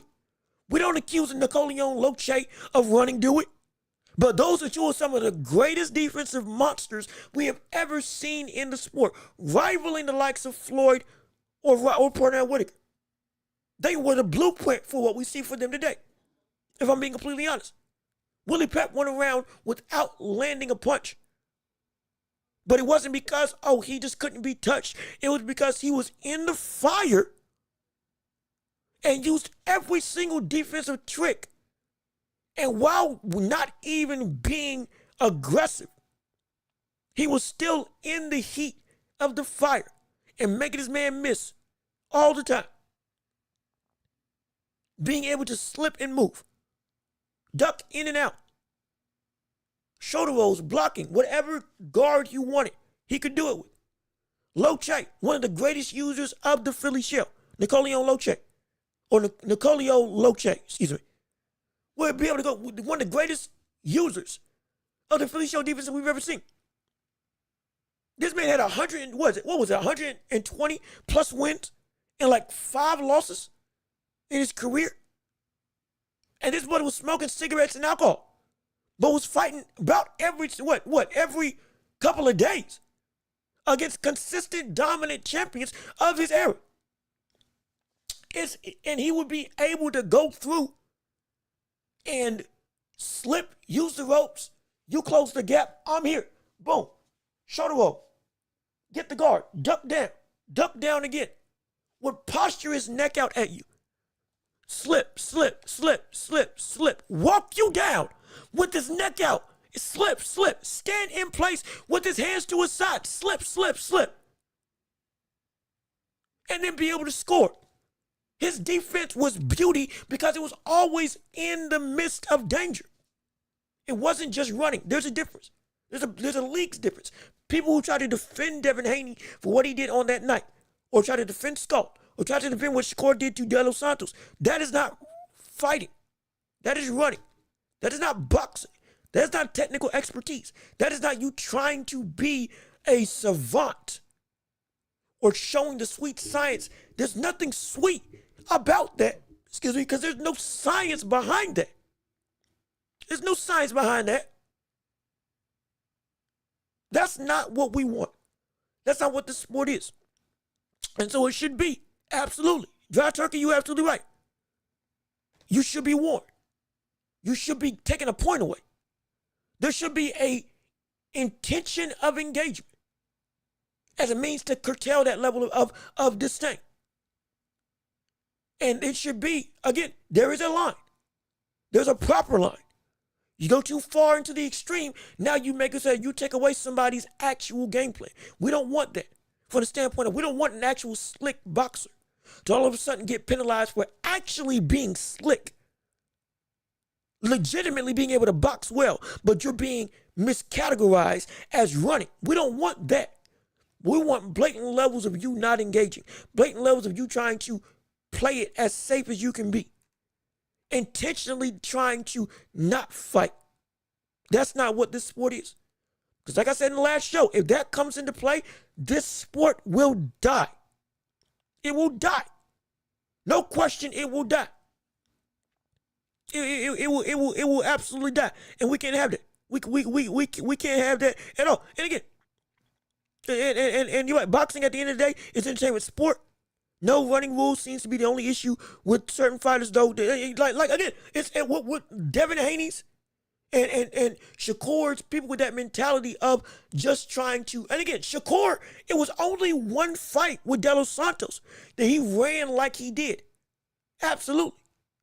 But when it becomes that some of the biggest names in the sport are being involved consistently, especially in a back-to-back sense, with levels of fighting, it's like, it's not appealing. We don't want that.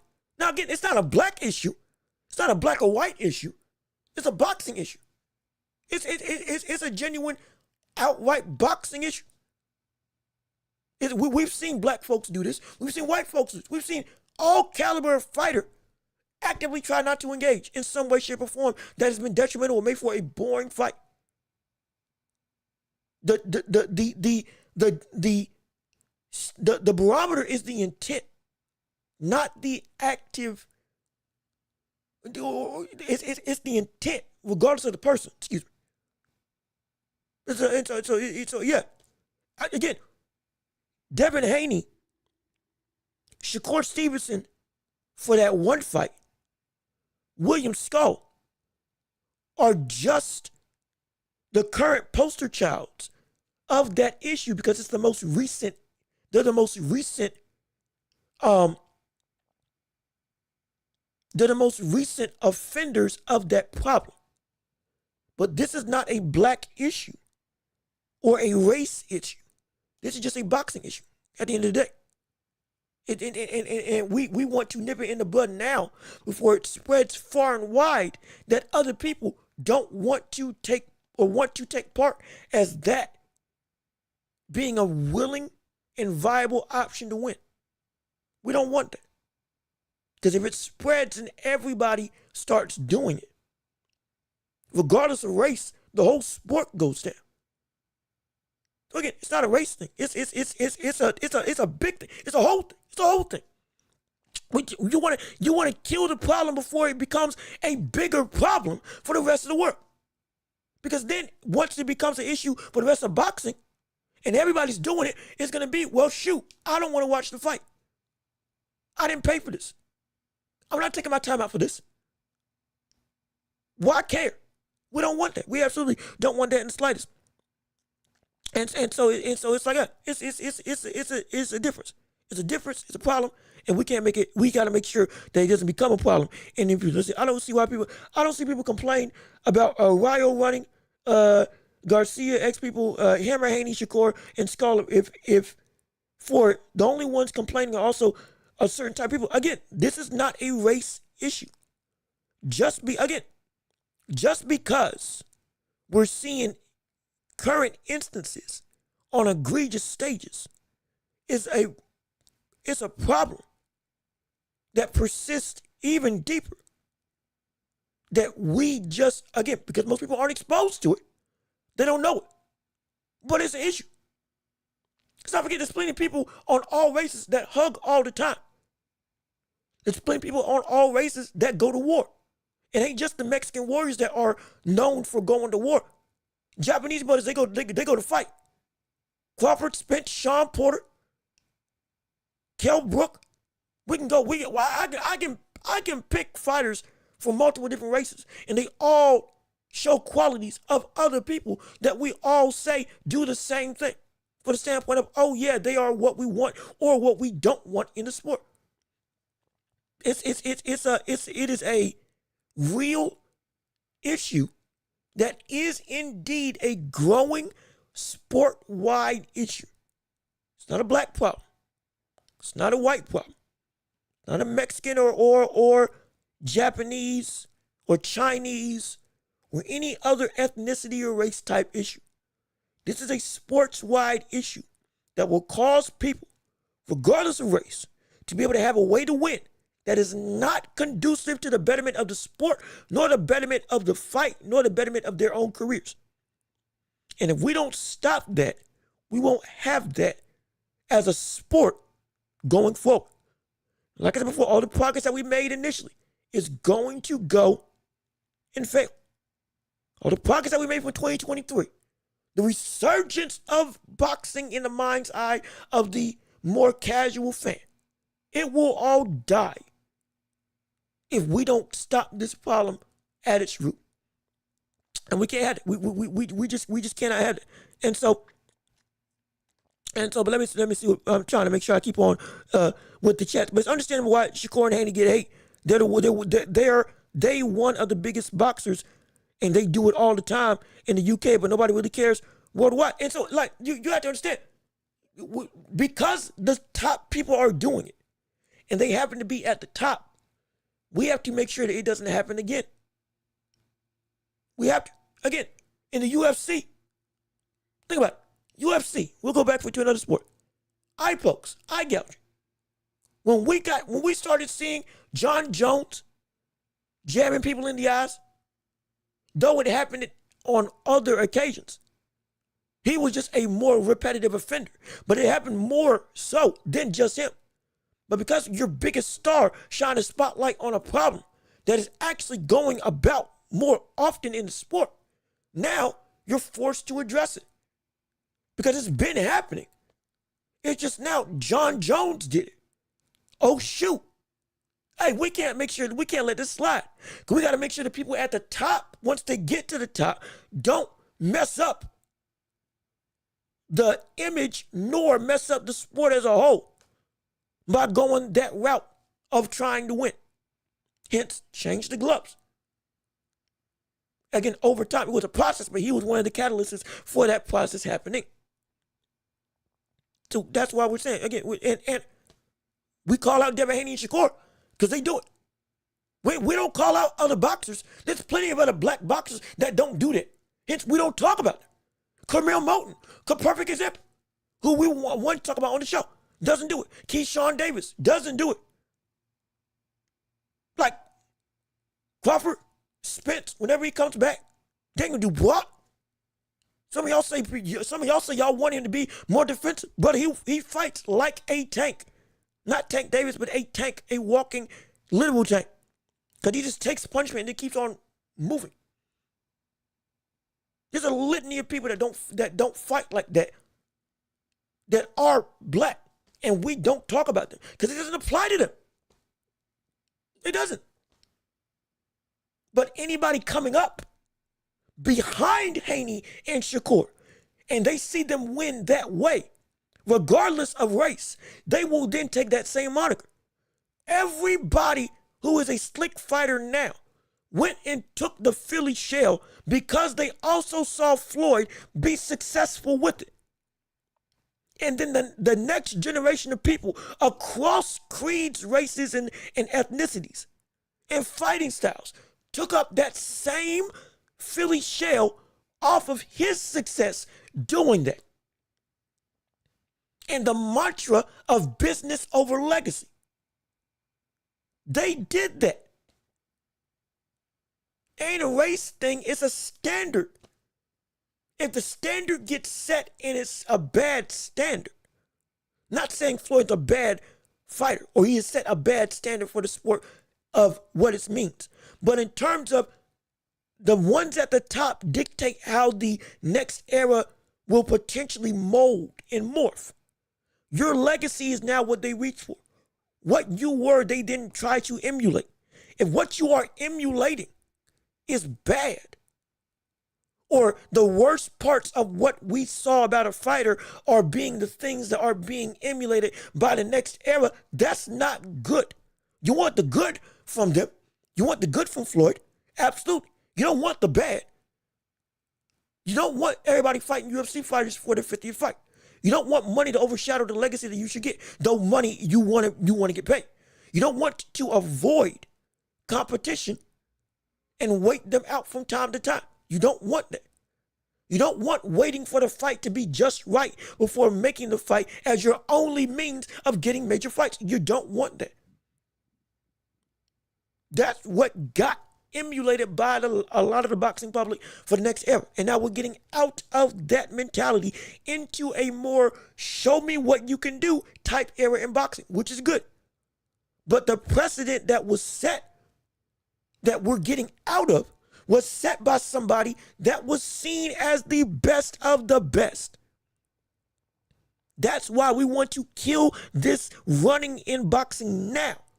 So regardless of era and creed, or regardless of generations that come afterwards, and your current peers, and who you are, no matter what color, what race, what stylistic background, what amateur background, you don't see that as a successful means of a boxing career. That's all we want. And when that happens, the sport gets better on the whole. The sport gets better on the whole. And so, yeah, and boxing is only top 15 most popular sports in America. When it used to be top 5, fights like Skull won't bring any viewers. Absolutely. Boxing used to be, let's be real, boxing used to be top 3. Don't forget that. Boxing, it used to be boxing, football, baseball. Boxing used to sell out 100,000 custom seat stadiums in the States. Not going across the pond, in the States. Jack Dempsey, Jack Johnson, Sugar Ray Leonard got a 40-minute standing ovation when he announced his retirement in a stadium, and nobody left. Boxing used to be it. People wanted to be boxers before they wanted to be ball players, before they wanted to be basketball players, before they wanted to be football players. They wanted to be a boxer. Joe Louis, Ali, Jack Dempsey, Henry Greb, Ezra Charles, the names and lists, Georgia Joe Walcott, the old mongoose in Archie Moore. It used to be Rocky Marciano. Boxing ran the country at one point in time. It did. It truly did. And then the sport self-sabotaged itself for multiple reasons that we've already covered on this show multiple times. I didn't like Sonny Edwards, who used to really move. Yeah, no. Edwards Edwards was on that tightrope whenever I watched him fight. He was a great boxer, absolutely, no question. But he wasn't as egregious as we see with Devin Haney, for what we saw in the last fight. But he was walking that line, boy. He was walking that line. He was really walking that line at times. And when Bam Rodriguez got to him, it was over. It was over. When Bam got to him, he said, okay, keep on thinking you can move and borderline not engage. Keep on thinking that. Yeah, I'm going to force you to fight. And what can you do then? And we saw what he could do. Nothing. So, yeah. So, now, he walked that line multiple times. No question about it.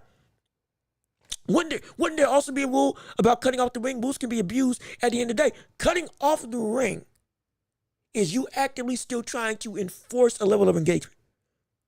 You can't step on people's toes. You can't do that. You can't trip them. You can't do that. You can't shove them, like, blatantly. Though, again, Foreman used to do it. Frazier used to do it. I wish they still made it so you could still do it. I'm not going to lie. But that's me. But there are rules still for even people being the aggressor. There are. It's just for that, for this specifically. The intent not to engage in a fight. That's where stuff goes awry. That's where it's a problem. No, there can be rules, and there are rules in place. For this one, it's a gray area that nobody's penalized for, which is why we're trying to call for somebody to be penalized for it. Absolutely. But even Sonny said, yeah, see, like I said before, Sonny wasn't what we saw with Devin Haney. Sonny did not fight like Devin Haney did against the likes of Jose Ramirez. Again, it's one fight that we're all looking at. We can call Devin Haney boring. We called him that for years. But this one fight is the biggest egregion or biggest offender that we pinpoint because it is a problem because he won off of that. Yes, Jose Ramirez should have been able to cut off the ring. You do need to do that, absolutely. But it's also, if somebody has good feet and doesn't want to fight, it's hard to catch somebody. It's hard to say, hey, stop, if somebody's running away from you and they're faster than you. Like, it's difficult. It's incredibly hard. If somebody doesn't want to fight, they won't fight. They'll survive, but they won't fight. And we have to nip that in the bud. But you're absolutely right. Sonny Edwards sat down a lot more than what we saw with Devin Haney in that fight with Jose Ramirez. A lot more than what we saw with Shakur did against De Los Santos. He is, again, walked the line, but was still leagues was nowhere close to that bad. Nowhere. Hence why we didn't say anything about it. Because it was still rooted in boxing and not running. That's what. And so it's about Canelo, Bud, Tio are some of the best pound fighters in the sport, and they have struggled to cut off the ring. It's not easy to trap a guy who doesn't want to engage. See, absolutely, you are reiterating everything that I'm saying. I just disagree with the no running rule. Fighters need to learn to cut off the ring. Also, I think I wasn't sad to see Sonny retire. My gosh, and so. I mean, this is still a big conversation. I'm going to get into all your questions. Real quick, best MVP season start bench cut, 2025 SGA, 2017 Russ, or 2014 KD.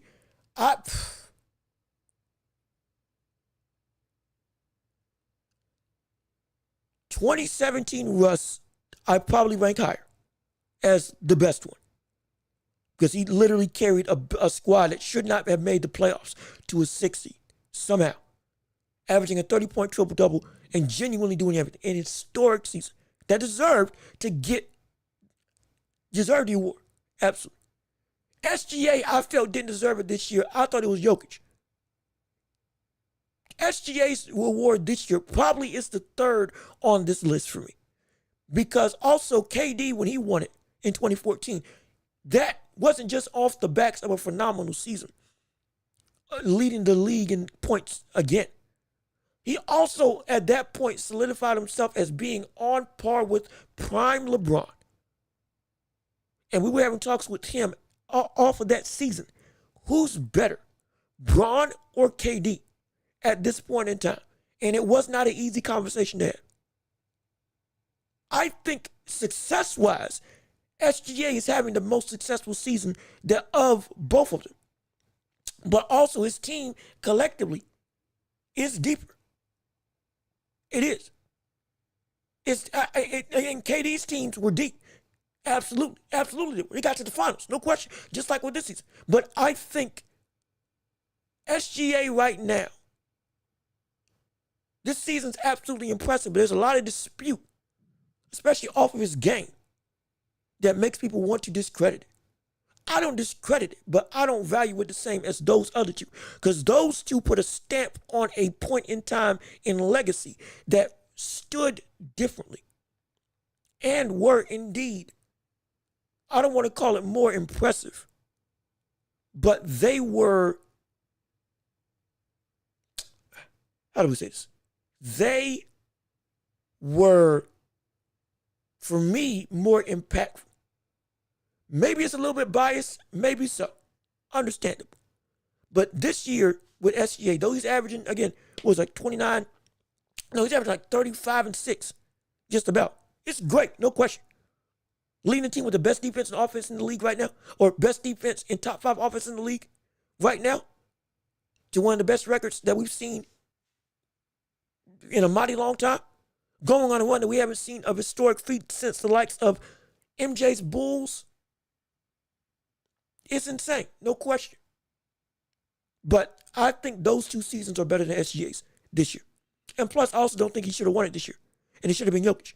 30, 13, and 10 on 56% shooting from the field, 45% shooting from 3. And he didn't win it this year with his team banged up, with MPJ being in and out of rotation, with Aaron Gordon not being healthy for the majority of the year. Insane. Ridiculous. And again, just my personal 2 cents. Let's say a fighter is genuinely hurt or is against a puncher. Do you think a fighter should try to stay and engage as much as possible or run to secure the win? Again, I am not saying this is great. Let's break this down. Because I think, again, you're boys be crying, you're incredibly smart. These statements and questions are great. Love them. Gives me an opportunity to paint a better picture to help everybody understand. When we are talking about running versus boxing, there is a tactical way to fight on the outside to where you still stay safe and you are still able to score, outclass, outwork, outmaneuver, and outthink your opponent while still fighting. Larry Holmes did it. Muhammad Ali did it. People got on Ali because they thought Ali wasn't trying to fight. People today I've talked to still feel like Muhammad Ali, oh, he was too much of a pretty boy. He didn't actually try to fight. He didn't try to engage. He didn't try to go to war. He was too scared to get hit. Today, I'm hearing people say that about Ali, which is ludicrous and stupid in every aspect. But it's being said. And it's because they don't understand the difference. Ali was an outboxer who would use his feet to make it so that you have to try to keep up with me. Use movement to make you uncomfortable and to get in my rhythm. You're a heavy puncher. He did it against Liston both times. He did it against Foreman, though in a different way because he had to be flat-footed, but he adapted. But still, he would do it in spurts against Frazier because, again, at that point in time, legs were gone. But you had to. He did James Cleveland or against Cleveland, not James Cleveland. That's the gospel artist, but Cleveland, who he beat the mess out of. He boxed and danced all night long. Tyson Fury today, they say he moved like Ali at his best, and he was at 6'7", insane, absolutely. But he would move and use his feet to be able to fight around the ring. And again, Al Booger, thank you. Big Cat Williams, thank you again. Thank you again. I apologize if I got the name wrong. I know the history. I'm trying to think and go through the Rolodex. But thank you. See, y'all help me keep straight so I can make sure that I'm right in what I'm trying to do. No question about it. But we see that was not running. He still was jabbing and cutting up opponents with that unique jab, that off rhythm movement. And when you would get in range as he was circling, he would stop, land that 1-2, duck back out, change angle, slip punches by being right on the line of danger and use his neck and head to turn away, reset, go back in, would stand, tap his gloves together, and then we'll go through on, okay, let's see what you got. Jab, move a little bit more. Jab, right hand, move a little bit more. Go, reset, make you miss, go, jab, hook. Now I'm changing my offense up. Now I'm throwing hooks now from a wide angle. You can't, they're landing on you. What you gonna do? I'm still moving. You're still gonna catch me, but I'm still doing you up. Boom, pop, right hand, right to the head. Then going through, boom, another jab. Then dance a little bit. Set my feet, boom, feint, go back. Boom, stand in place. Let you make you miss. Go, clinch up, reset you. Then go and turn you into the corner. Now I'm doing work on it. Now I'm starting to go and move forward because I've gotten you now. Now, 1, 2. Bouncing a little bit less. 1, 2, 3. Or excuse me, 1, 2, 3. Another hook, uppercut as you try to duck down. Now you're trying to adapt to my offense. There is a difference in you trying to box versus you trying to run. Running would have been what we saw Ali do to William Skull. Notice, Skull was still throwing his hands in the air, talking to the crowd when Canelo would miss a shot, talking trash and all that stuff, but he wasn't throwing anything. He wasn't throwing a jab. He wasn't making Canelo have to pay for not being able to catch him by landing stuff. Even Devin Haney did that against Kambosos when he fought him both times. He did it against Kambosos both times. And we didn't complain about him running against Kambosos. We said he outclassed Kambosos. He beat Kambosos to keep him calm. Kambosos does not belong in the same breath as Devin Haney. Took the undisputed title and then beat him in Australia. But we weren't complaining about this then. We didn't like that he was clinching so much. But in terms of boxing, he was boxing.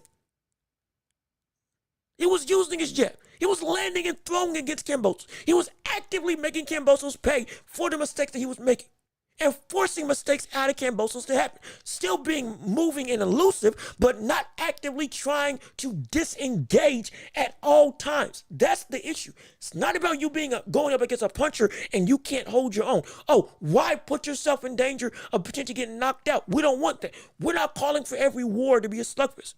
We're not calling for the likes of everybody to be in a sense of a knockdown, drag-out brawl. That's the only real fight that means anything. No. That's a ludicrous sentiment. That's a stupid sentiment. It's stupid to think that the only real fight is a fight where you're both cut up or somebody hits the floor. It ain't never like that. Never like that. Nah. But there is a clear indication of when somebody is outboxing an opponent versus when somebody is not trying to fight. In a way, outboxed Stephen Fulton for 8 rounds. And he was doing it from the outside, staying safe. And we all said that was one of the greatest performances I've ever seen in his career. This is without the knockout. This is with him literally just using the jab, off of the jab alone. And it was incredible. Made Stephen Fulton look like a fool. Upstairs and downstairs. Jab to the body, up jab to the head. Going through, making you miss. Going in and slipping. Staying out of range. And then making my range to be able to hit you. This is the beauty of it. And so there is a stark difference in what we're seeing of recent. Again, of recent. Versus what we know actual boxing is. It's not about you putting yourself in danger or trying to make excuses for, you shouldn't be holding somebody to a bad standard because they're trying to get away from somebody who is a real detrimental power puncher. We're not saying that. We are saying that there is a difference in you against all styles. You being safe, you being effective, you being slick, you being defensively responsible, you even being conservative. There's a difference in that. In boxing. And you running from actively trying to engage. Because again, part of being safe, you still got to win the fight. That's the thing. I think that's what we forget. You still have to win the fight. And see, I understand you now. Activity is necessary indeed. I shouldn't be one side, especially in the big league. And again, you're not bad in your understanding. You're not. It's just the what this show aims to do is the other side of the equation. We take everything into account, not just the fighters, but the essence of the fight, the fans, and what the sport is supposed to be. And in a business where people want to be in the end. And so many would disagree, but Shakur, Haney, and Skull running were the only ways to secure them a win. And for Skull not to get knocked out, all were in that situation. But if we see the same stuff again, or if we see them do that same stuff again, there's their criticism for being a runner. But fans seeing this back-to-back from Times Square to Canelo with F.A. not to Times Square to Canelo card with F.A. Jogba, it's why the slight on F.A. Jogba like that? Like, what's with the slight with F.A. Jogba? My gosh, shoot on a card to go sign up. And so like now you understand the point. And hopefully we help to paint a better picture for what the actual issue is.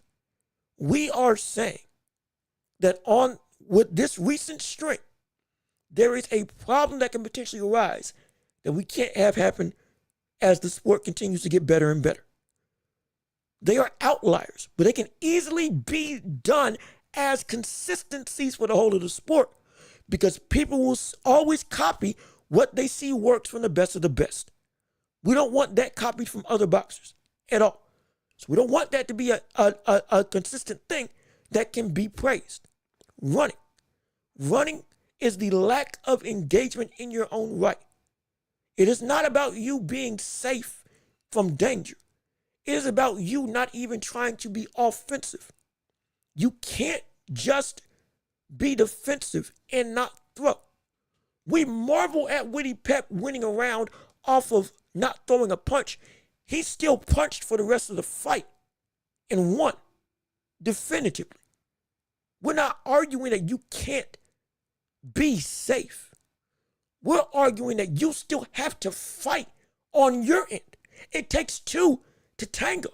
If I'm dancing and I got a partner and that partner is putting her feet in the mud, we are not dancing.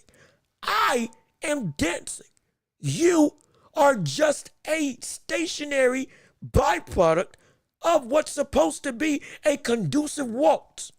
Now, this waltz is not a waltz. This samba is not a samba. This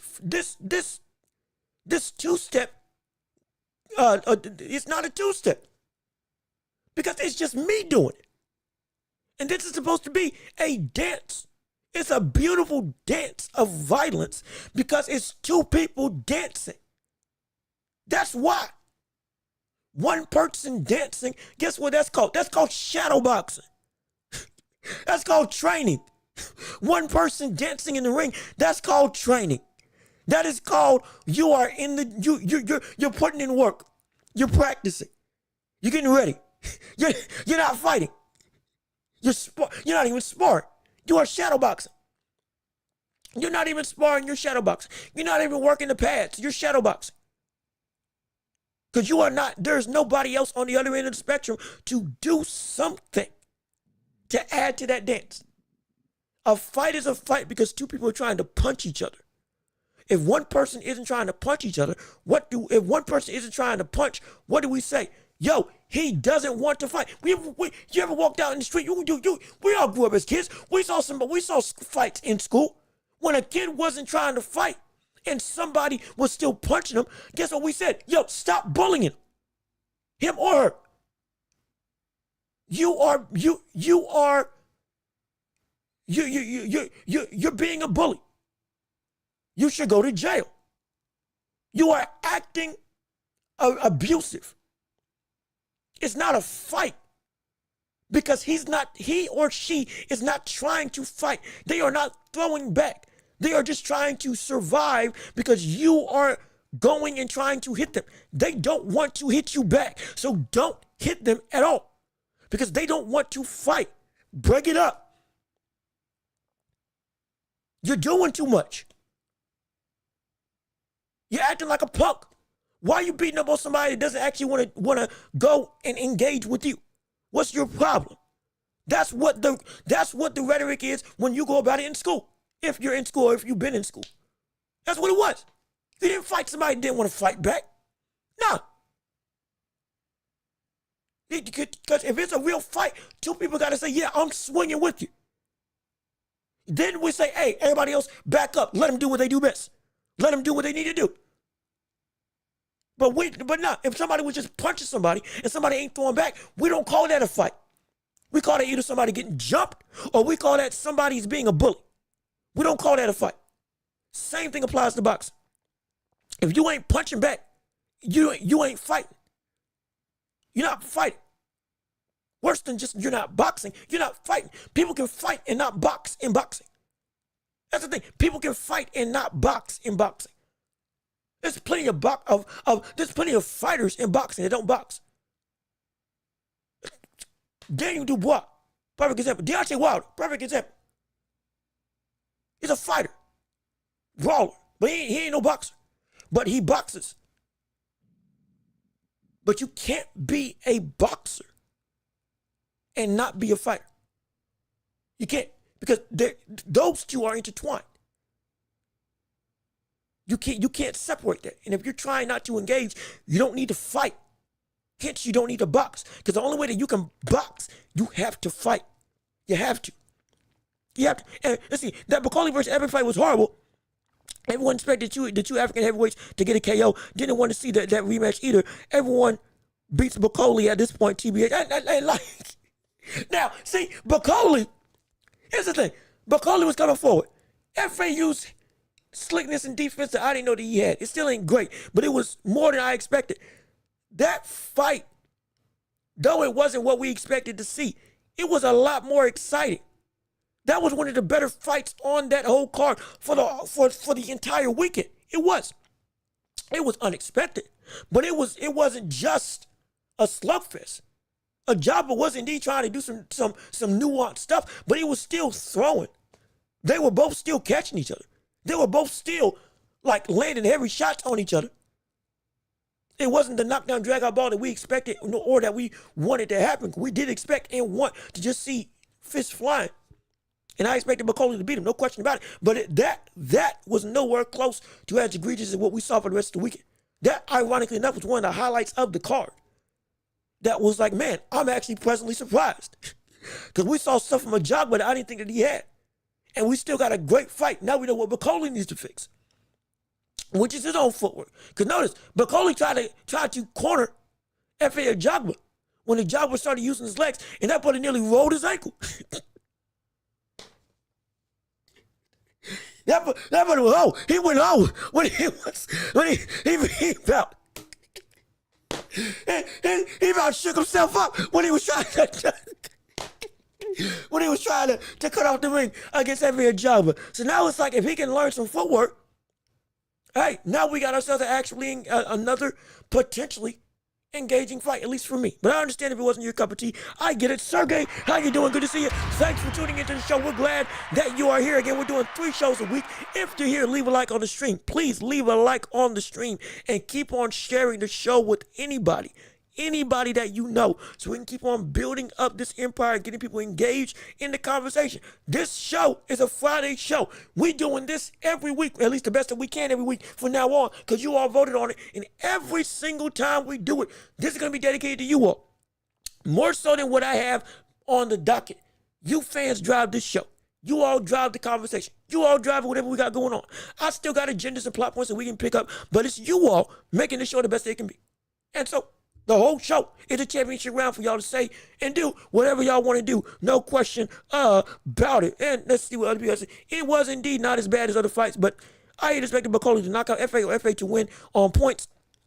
I understand it. But he fought stupid.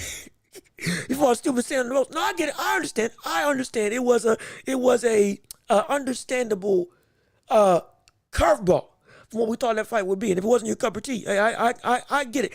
I was entertained by it, so I can't speak bad on it because I did enjoy that fight. And so Bakoli can't lose his next fight, man. If he's on a Turkey card, Turkey will put a test to him, and probably also FA. But I would love for Bakoli to go back to the drawing board and really work on his defense and his feet. He's going to have to.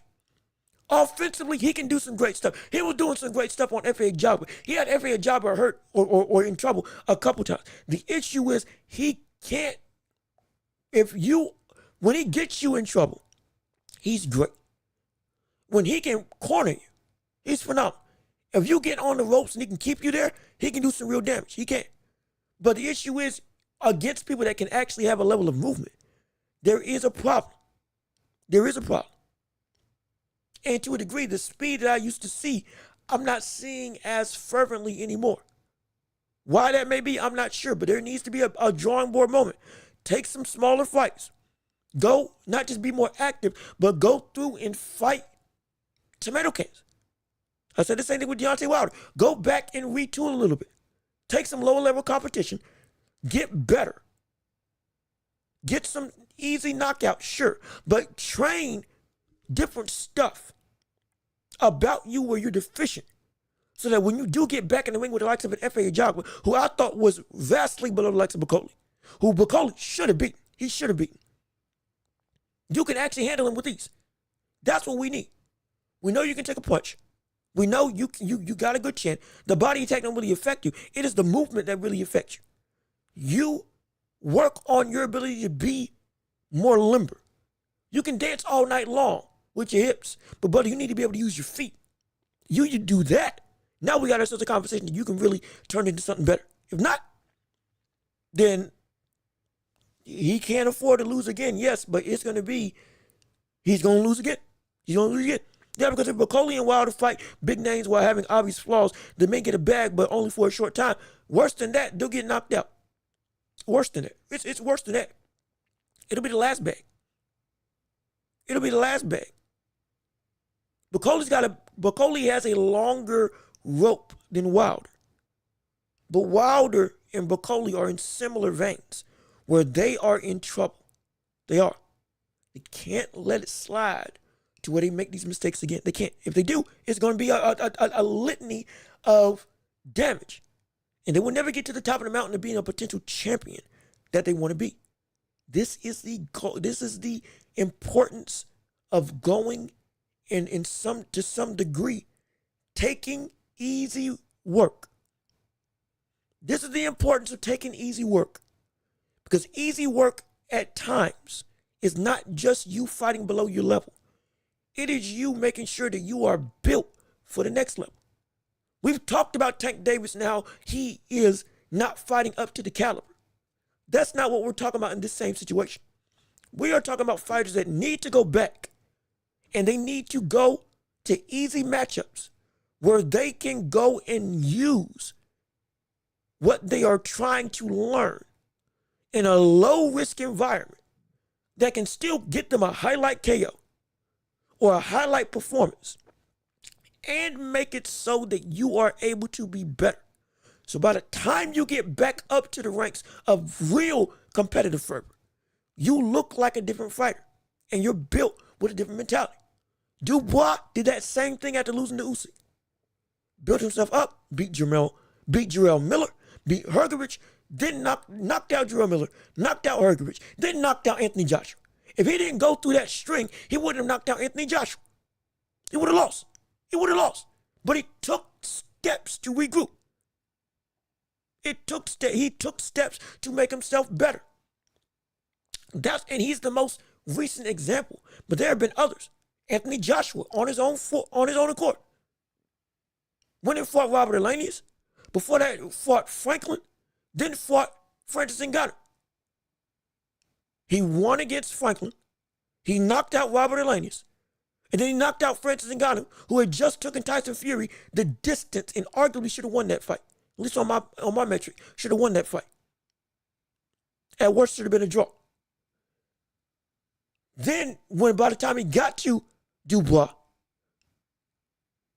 he looked like a different fighter. Yes, he still lost. Yes, he still got knocked out. Yes, there was some flaws. But what we were questioning, we weren't questioning anymore on the biggest flaw about Anthony Joshua, which was at that point in time, why don't you throw your hands anymore?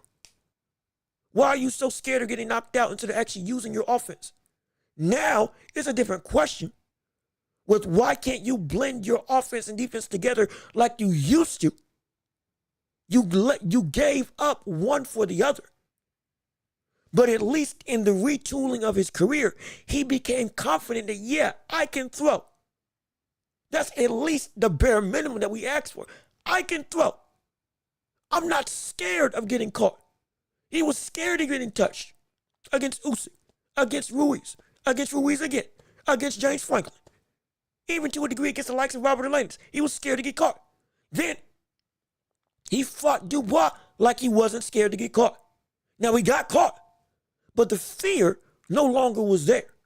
If it happened, it happened. But it wasn't holding AJ back from coming forward and being, at least in some degree, offensively minded.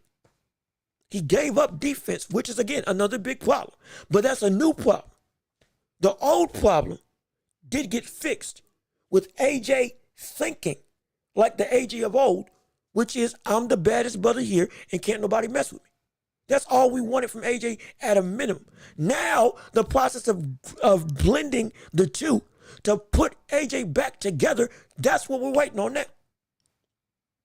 Keep the confidence, regain the defensive responsibility, get back to being the most well-rounded heavyweight that we knew in boxing. With this newfound mentality that you regained, that you used to have when you were running amok in the heavyweight division, knocking out Klitschko and everybody else. Now we're back in business. There's a process. There's a process to building. There's a process to success. There's a process to making yourself the best version of you. In some cases, it's taking on the best competition. In others, it is you taking baby steps to build yourself up properly.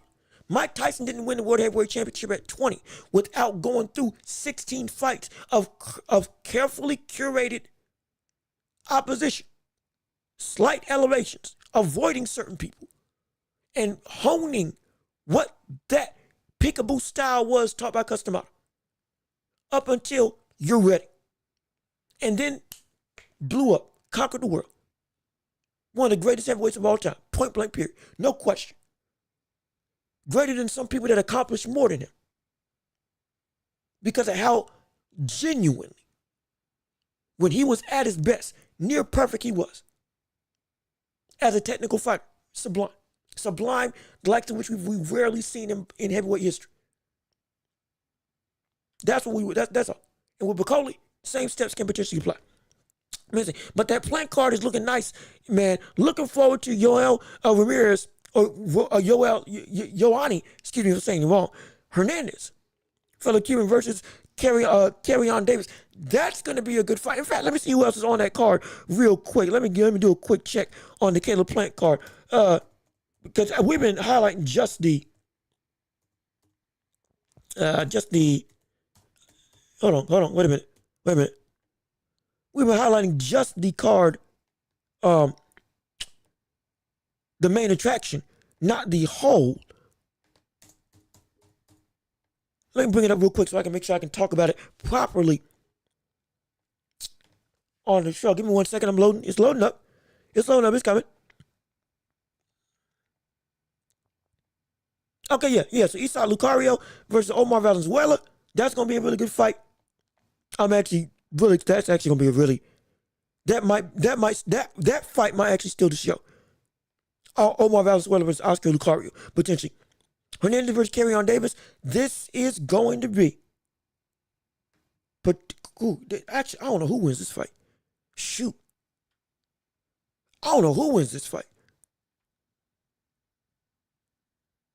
Dang. I'm actually struck. I'm thinking Hernandez would win, genuinely. And not just because of the power against 7-0, 7 KOs, but also I think, I wouldn't say he's a better fighter. I do. I really do. I didn't realize he was 6'2". Hold on, wait a minute. Excuse me, that's news to me. But this might be closer than we may expect. Now, I could be wrong, but this fight might be closer than we expect. But the card ain't that bad. I will say, though, it really isn't bad. I will say the card that I'm actually interested is the card with Carmel Moulton. Because I did want to talk about that real quick before I fully turn it over to you all, and then boom, inevitably we end it out. But let me see. Let me make sure I got the fight right. Carmel Moulton, he is fighting against. Wait, is he fighting on the same card? Hold on, time out. Wait a minute. Wait a minute. He's fighting. Is Carmel Moulton fighting that weekend too? I thought that was next week. Wait a second. Hold on a minute.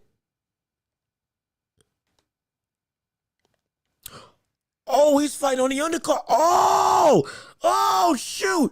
Okay. All right. My gosh.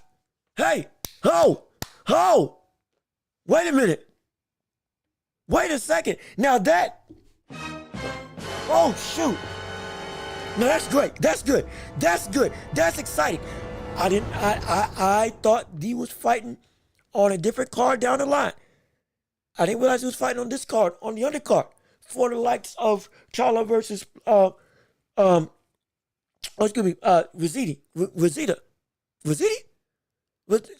think it's Rosita. Excuse me for saying it wrong. And Plant,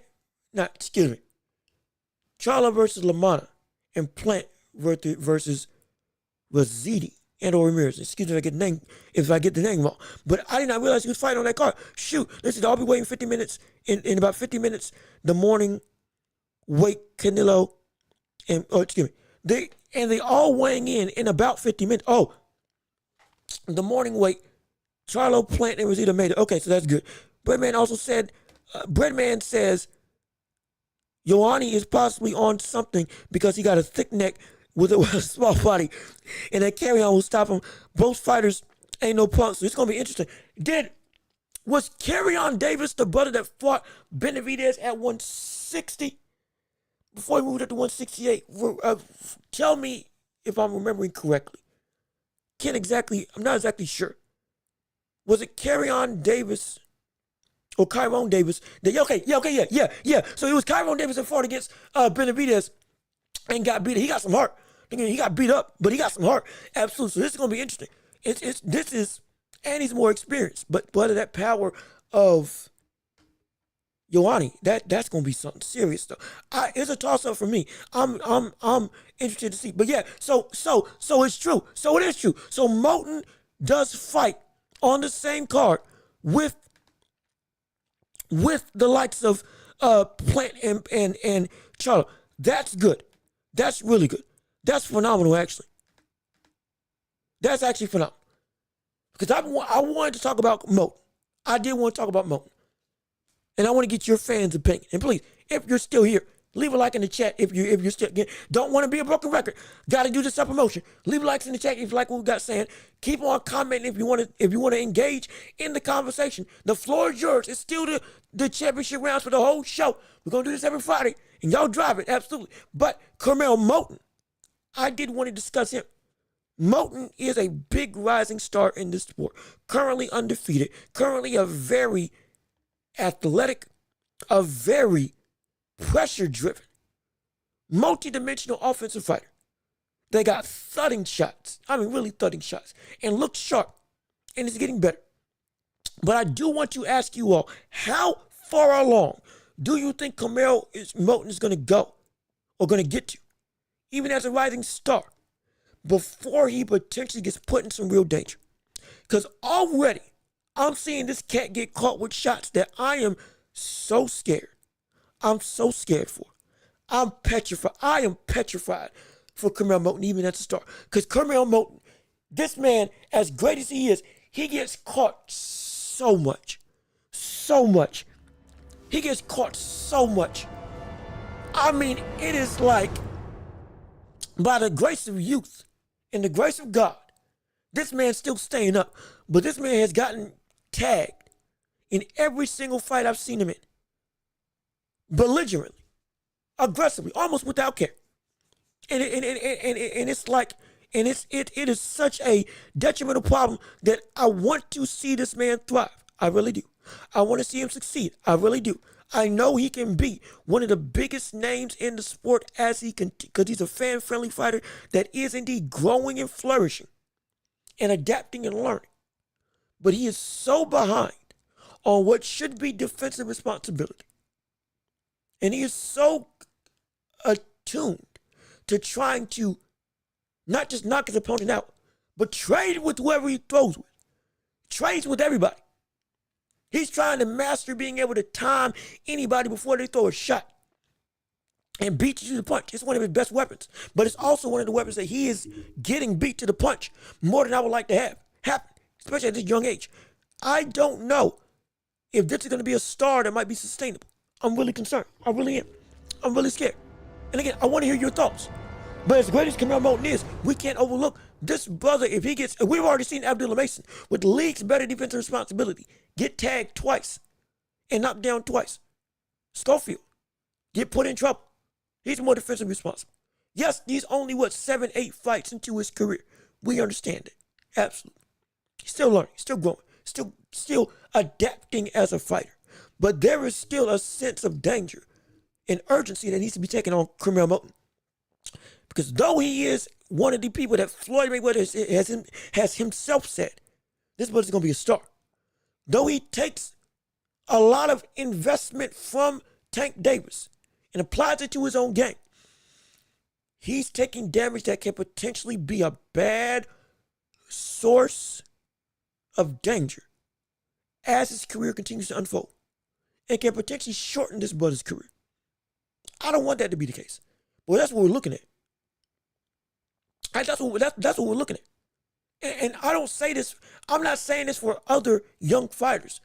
I'm saying this for him specifically because he himself is putting himself in danger. Now, I'm not saying that as a bad thing. The bad thing is he is not defensively responsible enough with how much he is growing and how rapidly he is trying to push himself to be a big star, to potentially not self-sabotage what he can be. Because the responsibility of a defensive fighter, even as an offensive-centric person, cannot be neglected. We called it out with Boots, and Boots is a league's better fighter than Canelo. It's a night and day. But Boots, we still call as the same concerns up until he fixed them against Stanionis. But even with Boots, that was 33 fights in. And thankfully, his chin can take the punishment that was letting him get caught with shots he shouldn't have gotten. And even with him not being great defensively at that point in time, good defensively, not great defensively, he was still instinctual enough to be able to get away from punches. Canelo Moulton, he's not that type of fighter. He's powerful. He is shocking. He is exciting. He is destructive. He is damaging. He is a consistent through lane of violence, and we loved it. And he wants smoke. But he is not a slick fighter. He is not a fighter who's got a repertoire of instinctual, boom, boom, pop, slip and counter, duck and come up, turn you around, and then make you miss and make you look foolish. Nah. You will look good fighting Canelo Moulton because you'll land some heavy stuff. You'll just get beat, but you'll look good. There has been no Canelo Moulton fight that I've looked at and said, man, he destroyed his opponent. There's been no Moulton fight that I've looked at and watched and said, man, Canelo Moulton is special. However, the brother he's in there with showed something real serious because he was landing some good stuff. There has never been a fight that I've been able to just sit back and say, yeah, Moulton outclassed his opponent and his opponent couldn't do anything with him. All of his opponents have been able to do something with him in some regard because they catching the brother. It's just the fact that he is able to eat it and land better stuff. But brother, you ain't Joe Joyce. And even Joe Joyce, at some point in time, the wall fell. The Juggernaut's helmet got knocked off. And he never learned how to change and protect the helmet, protect the chin, protect the iron. Just because something is able to withstand punishment doesn't mean you open it up to punishment. It is a buffer. It is not, and it is not, and should not be your main catalyst of action. Your chance should not be one of your first or second biggest weapon that you have in your defensive arsenal. I can eat shots. It shouldn't be that. You can have a great chin, but you don't want to expose it. You still don't want to expose it. Canelo, he does it all the time, and it's a problem. Let me see. Yeah, these young fighters still got a lot to learn. Absolutely. If older fighters got to adapt, let alone the young ones, they do. And it's bigger than just youth. It is development. Canelo Moten's development is not where I think it should be. It's not. Not at all. Hey, look at this. We got some problems It's here. not at all. We got some problems here. That's the biggest problem with Moten. Moten's development is nowhere close to where it should be. Not in the slightest. There is no way that I should be, with all of the resources that he has, though he's still young, again, he got special permission to become a pro. His development as a fighter is not progressing to where I think it should be, because there is still, at this stage, there's still a standard that you should have on both sides of the spectrum as you're evolving as a fighter, even at this young age. Moten is not there. Moten is so far away on the defensive spectrum, on that end, to where he is woefully ill-prepared, that I fear this is going to be a trend that is going to continue to exacerbate as time goes on. Now, if Saturday, tomorrow, proves different, great. Love it. But I haven't seen that for what? How many fights has he had? It's been upwards of what, 9? What's his record? Let me look at his record to make sure I got it right.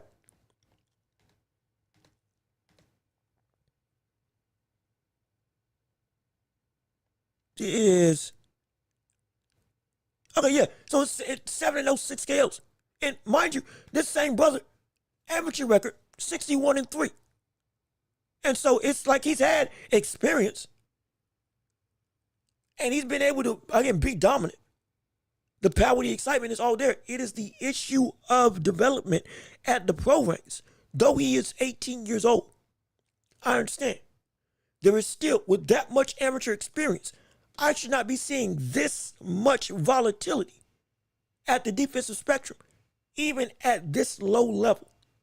Not trying to jump on him and say that he's a bum. Not trying to say that he's overhyped. He is the hype. He is worth exactly what people are saying about him. He is worth being considered a future champion. But he's also not able, if he keeps this going, he is also going to build bad habits if from this fight on we don't see legitimate defensive improvement. From this fight on, now I'm expecting to see you closer to 10 fights than you are to 3 fights. I need to see some level of consistent defensive responsibility on some vein that I can hang my hat on at minimum. It ain't got to be great. Just something. Right now, it's your face. That's not good. Especially at only 18 years old. And if you're going to move quickly as you're moving, there is a danger.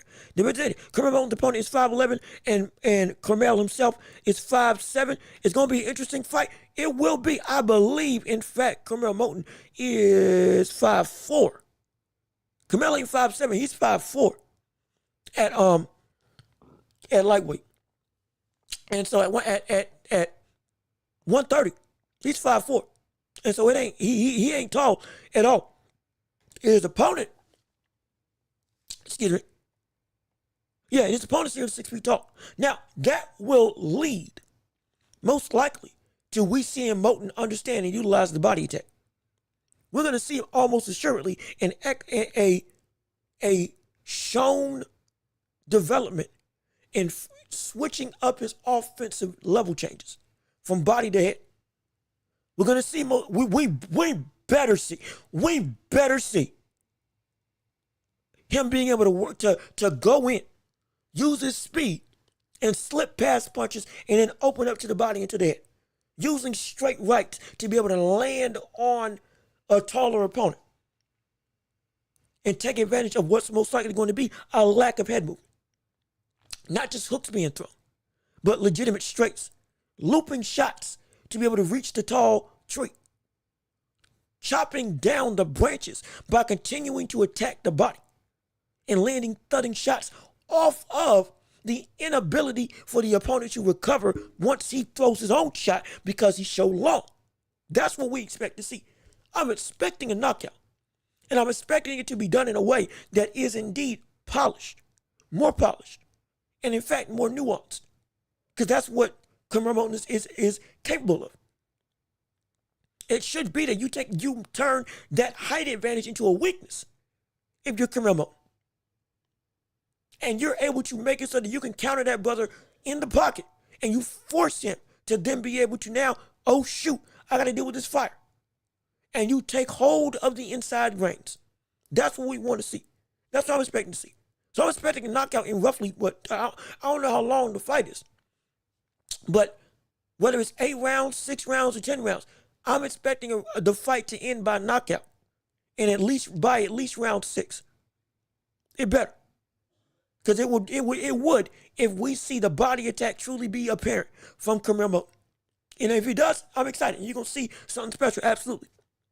And so I got high hopes for this, but I'm not trying to be a stickler. I'm not trying to be overly strict with somebody who's only got 7 fights. I'm not. But we got to be real to make sure that we keep the standard of there are stepping stones to development that we do need to see at this point in time that I expect to see. If I don't, we call it out. It's still going to be exciting. Most likely he's going to win. But we still have to keep on with the proper critiquing. Not overly jumping on the bandwagon, but properly critiquing and giving praise where praise is due. Because we want the best out of Moten, because Moten can be a dominant force at the lightweight division. At 130 and 135, he can be what we wanted Tank to be. So we want him to be as great as he can be. Absolutely, no question about it. Yeah, he's in Rock'em Soccer mode. We'll see how he looks when he steps up. We're going to see. He's not stepping up now. I get it. This is the biggest step up from a standpoint of height perspective. Fighting somebody nearly 6 feet tall. We're going to see how that works. But this is competition. He can still, it's nuanced, but it is still a level that, hey, he's developing. Once he gets through that threshold of, okay, it's time to get into contender status, all of this work building up, that's going to show what he actually is as a fighter when that comes. Because at that point in time, whatever flaws that you had, now you're going to be tested. Now we're going to need to see what you can do. So we're in the building stages now. The flash and pop of circumstance to make him look great, and he is great. And to get him confident and controlled with what he can be as a fighter. So once that time to step up comes, he is indeed ready. That's all we can hope. That's all we can hope for. That he's ready. And that's we can't wait for Saturday. Absolutely, we can't wait for Saturday. No question about it. But I think that's all I got to cover on my agenda. And we've covered a bunch of stuff with the show as a whole, with everybody talking and conversating. It has been a phenomenal show. This is still a full show dedicated to the championship rounds. Whatever you all want to discuss, we can discuss it right here, right now. We love it. We want to see it. But we are roughly, how long have we been doing this live stream? Because it's been great. It's been phenomenal. I love it. No question about it. If you are still here, please leave a like on the stream. Keep on leaving a like, commenting, everything you want to say. If you're new, welcome back. Or if you're new, welcome here. If you're old, welcome back. Leave a like on the stream. Subscribe to the channel if you haven't already. Hit the notification bell. Is there anything else y'all want to discuss? It's completely your time to shine. Your time to go. If everybody has everything they want to talk about, whether it's boxing, basketball, football, or beyond, I think we can wrap it up and send it home. We've had a pretty consistent moniker of people come through.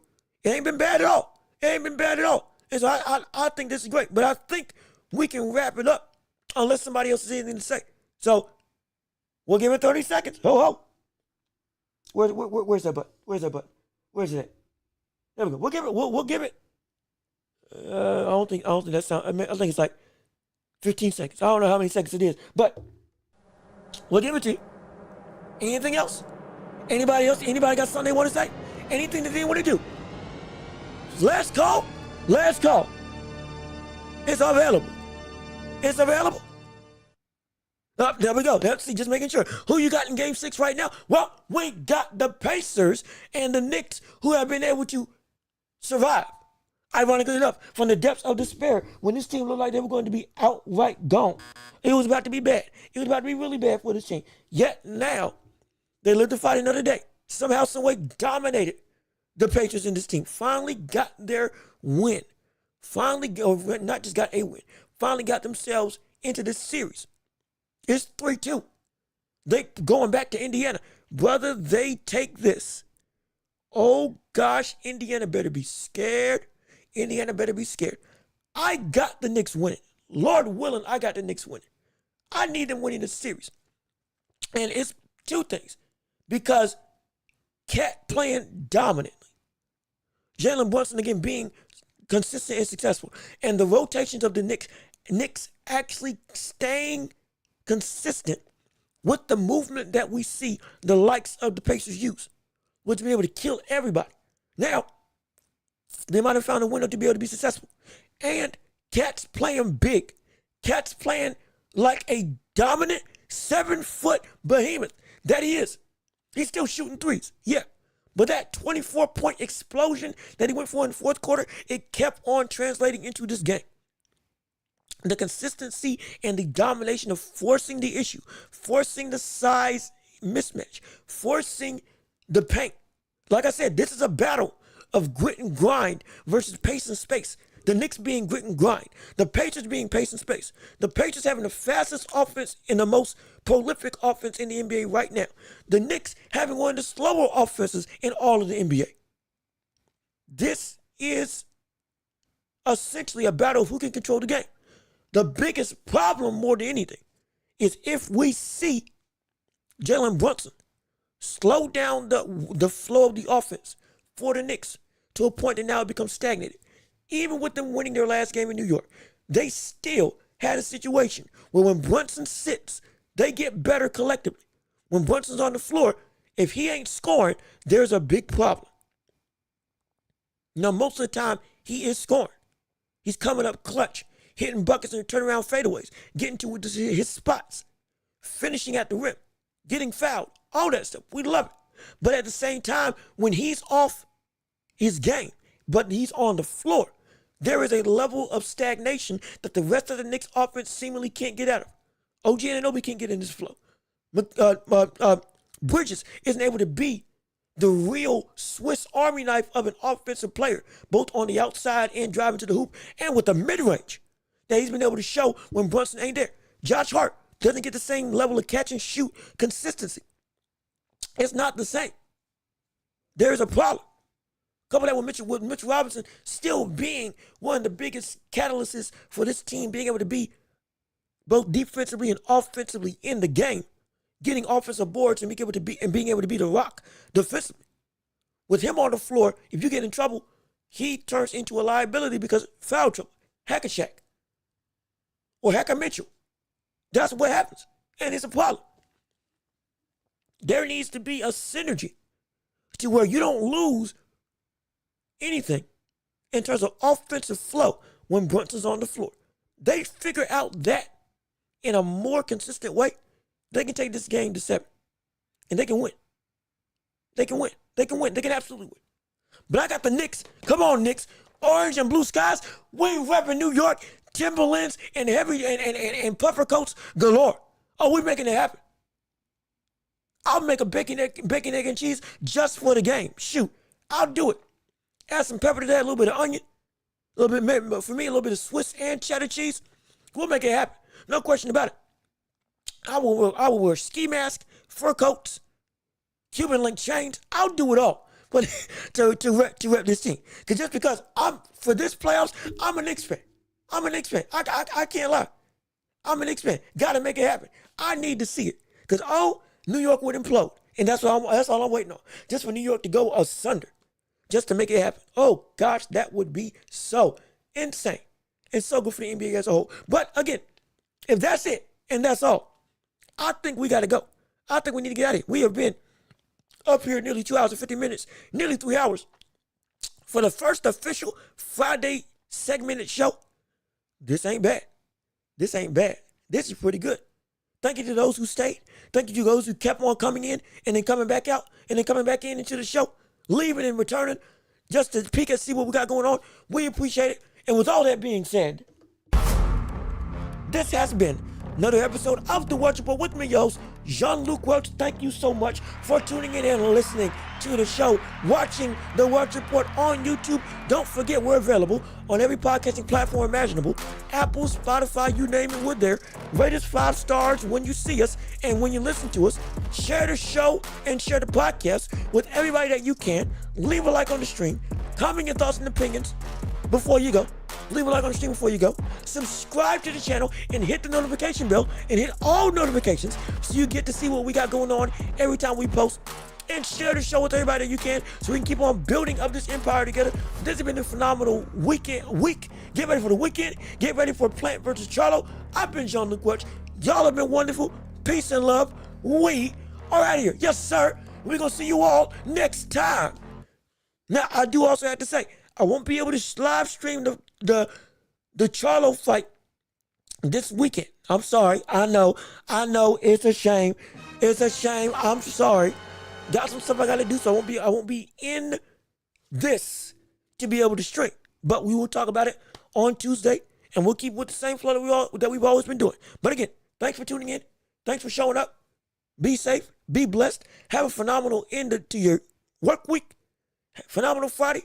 Enjoy your weekend and enjoy your Saturday. And we'll see you all next time.